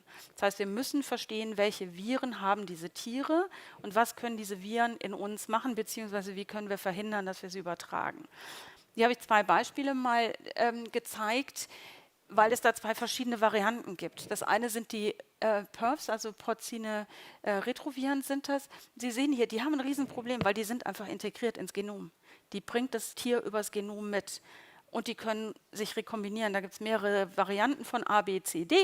Und die können rekombinieren und die können dann auch wirklich ein Problem für den Menschen sein. Hier hat uns eine Entwicklung geholfen, die noch ein bisschen später kam als Dolly, nämlich die Genschere. Weil wir mit der Genschere erstmals jetzt in der Lage sind, diese PERVs einfach aus Tieren auszuschneiden. Ja, das heißt, die bekommen einfach über das CRISPR-Cas-System, also hier über die Genschere, die entsprechenden Guide-RNAs und sie können dann die ganzen, zwar inaktiven, aber die ganzen vorhandenen integrierten PERV-Sequenzen ausschneiden und das Tier ist am Ende PERV-frei. Und mit dem kann man dann zum Beispiel die Transgenen wieder machen. Man würde das nämlich jetzt einmal machen und nicht immer jedes Mal wieder bei jedem neuen Tier, sondern man würde versuchen, einen PERV-freien Stamm damit tatsächlich zu generieren. Ein weiteres Problem sind aber auch die Zytomegaloviren. Die sind ein wirklich großes Risiko, weil die tatsächlich mittransplantiert werden und es dann zu einer Aktivierung kommt. Und leider sind sowohl ein Großteil der Schweine als auch der Großteil von uns damit positiv. Und in der Situation der Immunsuppression kann das Ganze dann damit hochgehen. Und es hat sich auch gezeigt, dass das Organüberleben tatsächlich damit zusammenhängt. Also unsere Paviane sind auch CMV-positiv und das Überleben des Organs liegt aber dann daran, ob das Organ CMV-negativ oder CMV-positiv ist. Wenn das Organ auch CMV-positiv ist, war immer das Überleben auch in den Pavianen in nachträglichen Untersuchungen kürzer, als wenn es CMV-negativ ist. Und das ist gar nicht so einfach nachzuweisen. Ich hatte ja gezeigt, dieser erste Patient ist ja verstorben an der Viremie. Die haben den getestet, die haben den auch auf CMV getestet. Aber Sie sehen ja schon hier, wenn Sie ein juveniles Schwein haben, dann sind die Nasenabstriche in der PCR negativ. Wenn Sie Blut nehmen, kann es sein, dass sie schwach positiv sind. Und erst wenn Sie ins Organ gehen, dann finden Sie wirklich einen Nachweis.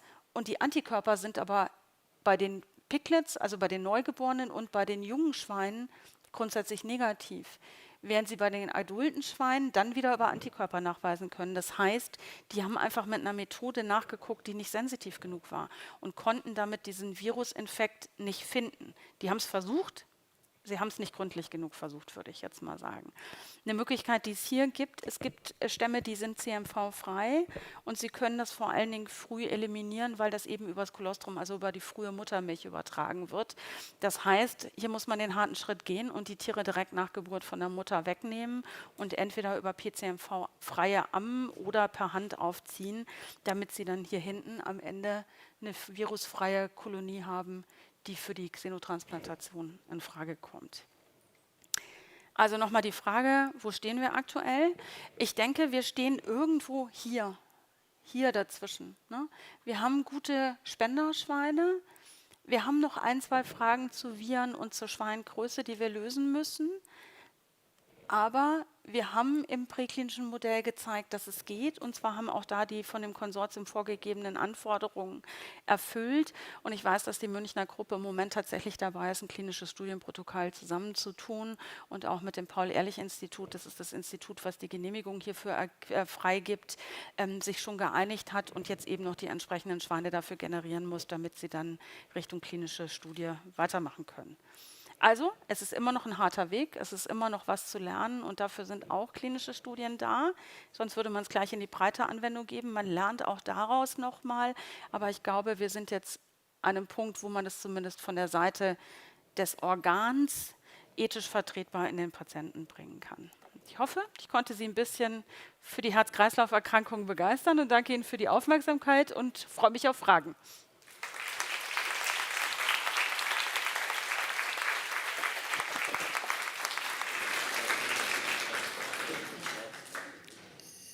So, dann frage ich mal als erstes, im Chat ist nichts, gut. Gibt es hier noch irgendwelche Fragen? Ich hoffe, Sie können nachvollziehen, warum ich die Dame eingeladen habe. Gut. Also vielen Dank für den spannenden Vortrag. Ab wann wird denn ein Tier ein Mensch, wenn Sie da Gene einbringen? Das über die Gene nie. Dafür müssten wir das gesamte Genom austauschen. Es gibt aber Überlegungen, ob man quasi menschliche Organe im Tier züchten kann. Das ist so ein ganz neuer Ansatz, wo man einfach bestimmte Nischen schafft und dann über die Stammzellen, die Zellen, die man dafür braucht, reinbringt und dem Körper einfach sagt, jetzt züchte mal mit dem menschlichen Material die Organe. Da gibt es schon erste Publikationen auch zu.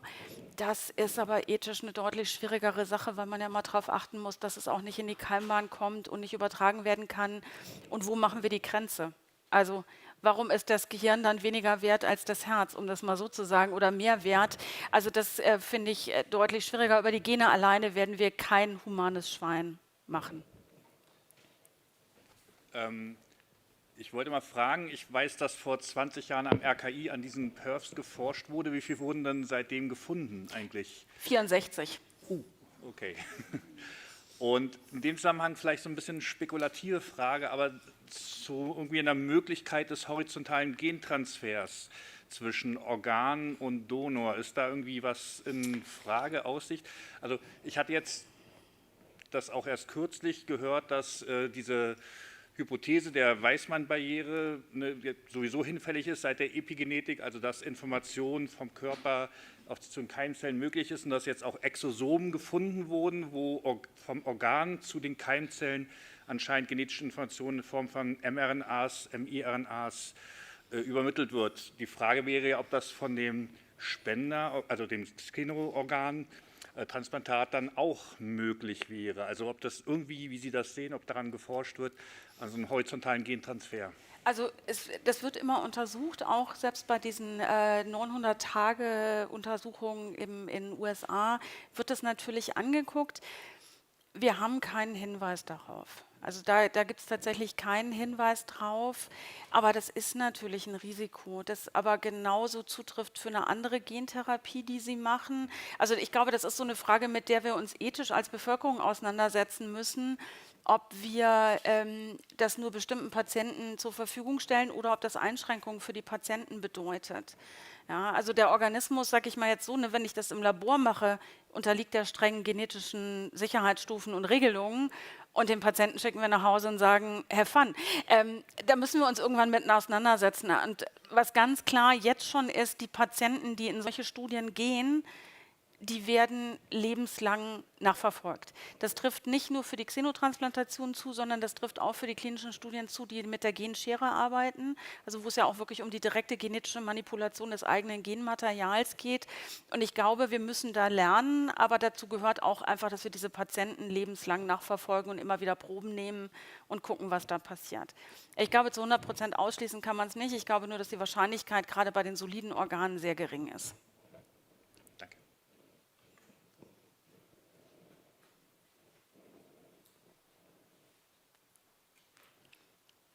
Danke für den Vortrag. Ich habe keine direkte Frage zu der Zukunft, sondern vielleicht eine Bitte an Sie bzw. Ihre Community. Sie haben vorhin gesagt, es liegt an den neuen Autos und den besseren Sicherheitsvorkehrungen, dass wir zu wenig Organe haben. Ich bin definitiv nicht der Meinung, dass das einzige Problem ist hier in Deutschland, weil wenn wir uns mit europäischen anderen Ländern vergleichen, ist die Problematik eher die, dass wir immer noch zu wenige Spender haben. Und ich weiß, es ist vielleicht nicht Ihr Metier, aber Sie kennen da ganz viele. Ich finde, da ist einfach ein bisschen mehr Lobbyarbeit notwendig, dass die Politik sich mit diesem Thema wieder auseinandersetzt. Also wir haben jetzt das Neue mit der Kreuzspende bei Nieren, aber damit kommen wir auch nicht sehr weit. Und ich finde, das muss wieder in die Politik, das muss präsent sein und man muss die Leute einfach animieren, beziehungsweise halt gegen diese Widerspruchsregelung kämpfen, weil das ist das Problem, was wir haben. Und deswegen sterben auch so viele Leute. Naja, ich sag mal so, das ist wie immer, das Problem ist vielschichtig. Die Zahlen, die ich gezeigt habe, gelten für Europa. Also das ist nicht nur Deutschland. Das heißt, die Zahlen sehen tatsächlich auch in den Ländern, die eine Opt-out-Option haben, besser, aber nicht so viel besser aus. Aber Sie haben völlig recht. Also es ist nicht nur, dass wir zu wenig Organe haben, weil wir zu wenig prinzipielle Spender hätten, sondern wir haben in Deutschland einfach nicht die Widerspruchsklausel, sondern die aktive Zustimmungsklausel. Und das ist mehrfach im Bundestag gewesen. Das ist bis jetzt immer gescheitert im Gesetzesentwurf. Aber auch das gehört mit zu den Aufgaben, was der Sonderforschungsbereich Xenotransplantation, die Leute, die da beteiligt sind, wirklich sehr aktiv mit dran arbeiten, inklusive einer Aufklärung auch der Bevölkerung. Ich glaube, dass es richtig wäre, wenn wir sagen, man muss aktiv widersprechen, um die Organe nicht freizugeben, weil der junge Mensch beschäftigt sich nicht damit, selbst der Mittelalter. Also wer von Ihnen steht jeden Morgen auf und beschäftigt sich damit, ob er seine Organe freigeben will? Das tut man nicht. Und wenn man vielleicht noch weniger mit dem Thema zu tun hat, beschäftigt man sich auch noch weniger damit. Und es wird viel Aufklärung gemacht. Es gibt mittlerweile auch mehr Möglichkeiten, wie man an die Organspenderausweise rankommt. Und ich weiß, dass da auch Eurotransplant und viele von den Kliniken sehr viel Aufklärungsarbeit machen. Aber absolut, wir bräuchten die Widerspruchsregelung. Also wir bräuchten die aktive Widerspruchsregelung. Das würde uns sehr helfen. Ich glaube nicht, dass es Probleme insgesamt lösen würde, aber es würde es zumindest abmildern. So, dann haben wir jetzt noch eine Frage aus dem Chat. Ja, auch hier kommt vielen Dank für den spannenden Vortrag. Und es kommt die Frage, ob Sie noch etwas zu Organen aus dem 3D-Drucker sagen können und ob dort die erwähnten Größenbeschränkungen, ich nehme an, es geht um das Wachstum von gezüchteten Organen, auch gelten würden. Naja, also der 3D-Druck würde ja nur Sinn machen, wenn wir den 3D-Druck kombinieren mit Zellen. Also wir brauchen ja dann lebende Zellen am Ende. Und da trifft das zu, was ich zu den artifiziellen Organen gesagt habe. Das sind einfach Billionen von Zellen, die Sie brauchen, die sehr spezialisiert sind, die Gefäßzellen sind, die Herzmuskelzellen sind, die Nervenzellen sind. Da sind wir noch nicht. Auch da wird weiter geforscht und auch das ist sicher hat eine gute Chance in der Zukunft. Aber hier hat uns ein bisschen auch der Gesetzgeber oder die zulassenden Behörden ein bisschen das Leben schwierig gemacht. Jede einzelne dieser Zelllinie muss einzeln zugelassen werden. Ja, das heißt, wenn Sie diese pluripotenten Stammzellen von sich gewinnen lassen und wollen daraus irgendwas machen, muss die Zelle und das, was daraus entsteht, einer eigenen Zulassung durchlaufen. Für Sicherheit, für Verträglichkeit und so weiter. Da reden wir dann nicht nur von Jahren der Arbeit, sondern auch von Millionen, die das kostet. Da sind wir noch nicht. Also ich glaube, wenn wir die Zellen so weit verändern können, dass sie besser verträglich sind und wir nicht die eigenen Zellen brauchen, also nicht über Autolog, sondern über Allogen an der Stelle auch sprechen können, dann glaube ich, wird das Ganze nochmal Fahrt aufnehmen und vielleicht auch machbarer werden. Im Moment sind wir noch nicht da. Aber da wird geforscht. Dankeschön. Wenn es jetzt keine Fragen weiter gibt, da ist noch eine. Haben wir übersehen von hier vorne, sorry. Vielleicht eine Ergänzung oder Interpretation. Auch bei der gängigen allogenen Transplantation am Menschen sind CMV und EBV, die Herpesviren, ein Riesenproblem, weil durch die Immunsuppression können die Endogene reaktiviert werden. Wir sind alle 80% infiziert, also ungefähr in unserem Alter sind 80% positiv. Macht uns nichts, unser Immunsystem supprimiert das und bei der Immunsuppression werden die reaktiviert. Und ich nehme an, wenn das bei den Xenotransplantationen ein großes Problem ist, dass die einfach stärker immunsupprimiert werden, weil das eben das größte Problem ist. Also das noch, dann natürlich die Immunsuppression, ein ganz großes Problem, was man immer verschweigt, ist, dass unser T-Zellsystem natürlich auch dazu da ist, maligne Zellen zu eliminieren. Das heißt, die Tumorrate steigt immens an bei einer Immunsuppression. Das sollte man auch nicht verheimlichen. Und letztlich auch noch so eine Ergänzung, woran auch geforscht war, ich war in Leipzig, da wurde ziemlich viel dran gemacht. Man kann Organe devitalisieren und transplantieren. Also es ist jetzt schon lange üblich in der Humanmedizin, Schweinegefäße zu transplantieren. Die werden komplett devitalisiert, alle Schweinezellen werden entfernt, dann wird das implantiert. Die Mechanik, die extrazelluläre Matrix, hält erstmal und dann migrieren humane Zellen ein und das wird dann letztlich zu einem humanen System. Aber im Herzen ist das einfach zu kompliziert, das geht nicht. Sie haben vor allem keine regenerativen Zellen da. Die Herzmuskelzellen regenerieren nicht, von daher geht das nicht. Aber das wird benutzt. Ne? Das ist ja, also Beispiel für Xenotransplantation. Ich bin schon ausgeschaltet, habe es in Fragezeichen gestellt. Also das wird schon benutzt. Ne? Das wird zum Beispiel bei den ganzen Herzklappen, die eingebaut werden, die basieren alle auf tierischem Material, dezellularisiert, aber damit sie die Struktur behalten und die werden dann von körpereigenen Zellen schön rezellularisiert. Da brauchen Sie auch keine Immunsuppression dafür. Das funktioniert bei Herzklappen wunderbar, bei soliden Organen noch nicht. Aber Sie haben auch mit der Reaktivierung total recht. Und es gab in München einen ganz dramatischen Fall. Eine junge Patientin war in Reisen Fernost, kam wieder und ist aufgefallen durch psychische Probleme, hat sich am Ende das Leben genommen und hat einen Organspendeausweis gehabt. Die Organe sind transplantiert worden. Es war vorher auch mehrfach nachgefragt worden, ob sie dann ich glaube, entweder Malaysia oder Indien war sie, ob sie gebissen worden ist, da vom Hund oder von irgendeinem Tier oder irgendwas. Es wurde immer verneint. Am Ende hat sich herausgestellt, die hatte Tollwut.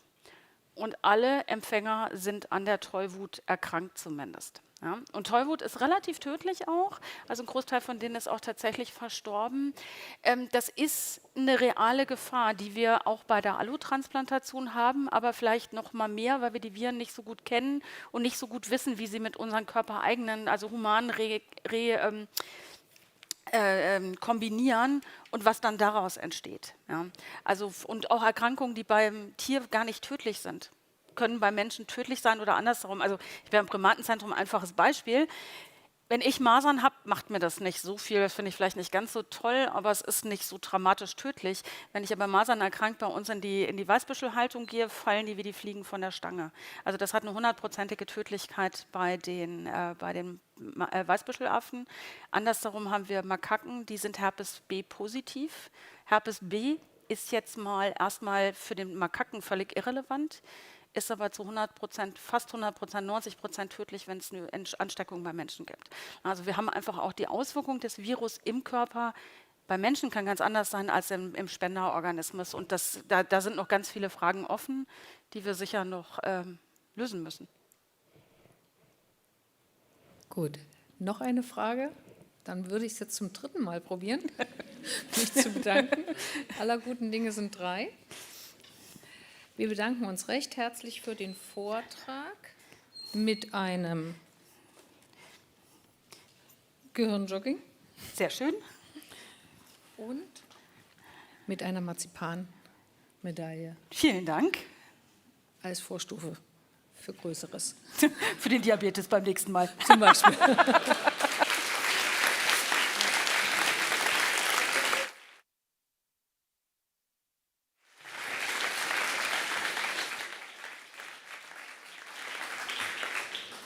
Ich habe die Aufgabe zu verabschieden und während ich das tue, würde ich gerne das ganze Team einmal nach vorne bitten.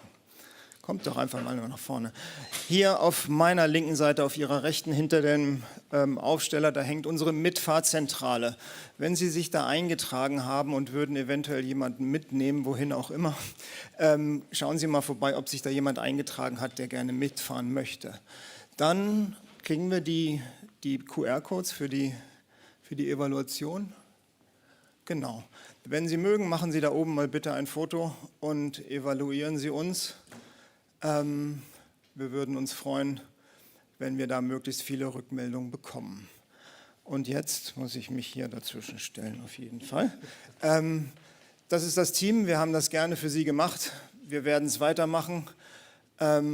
Unser Lohn sind Ihre Gesichter, Ihre Begeisterung und hoffentlich die Begeisterung, die Sie mittragen in die Schulen am Montag und in den nächsten Tagen und Wochen und die vielen begeisterten Kinder, die dann hoffentlich vielleicht nach Marburg kommen und hier studieren, auf jeden Fall irgendwie im MINT-Bereich unterwegs sind. Herzlichen Dank, kommen Sie gut nach Hause, SMB 25 ist Geschichte. Tschüss.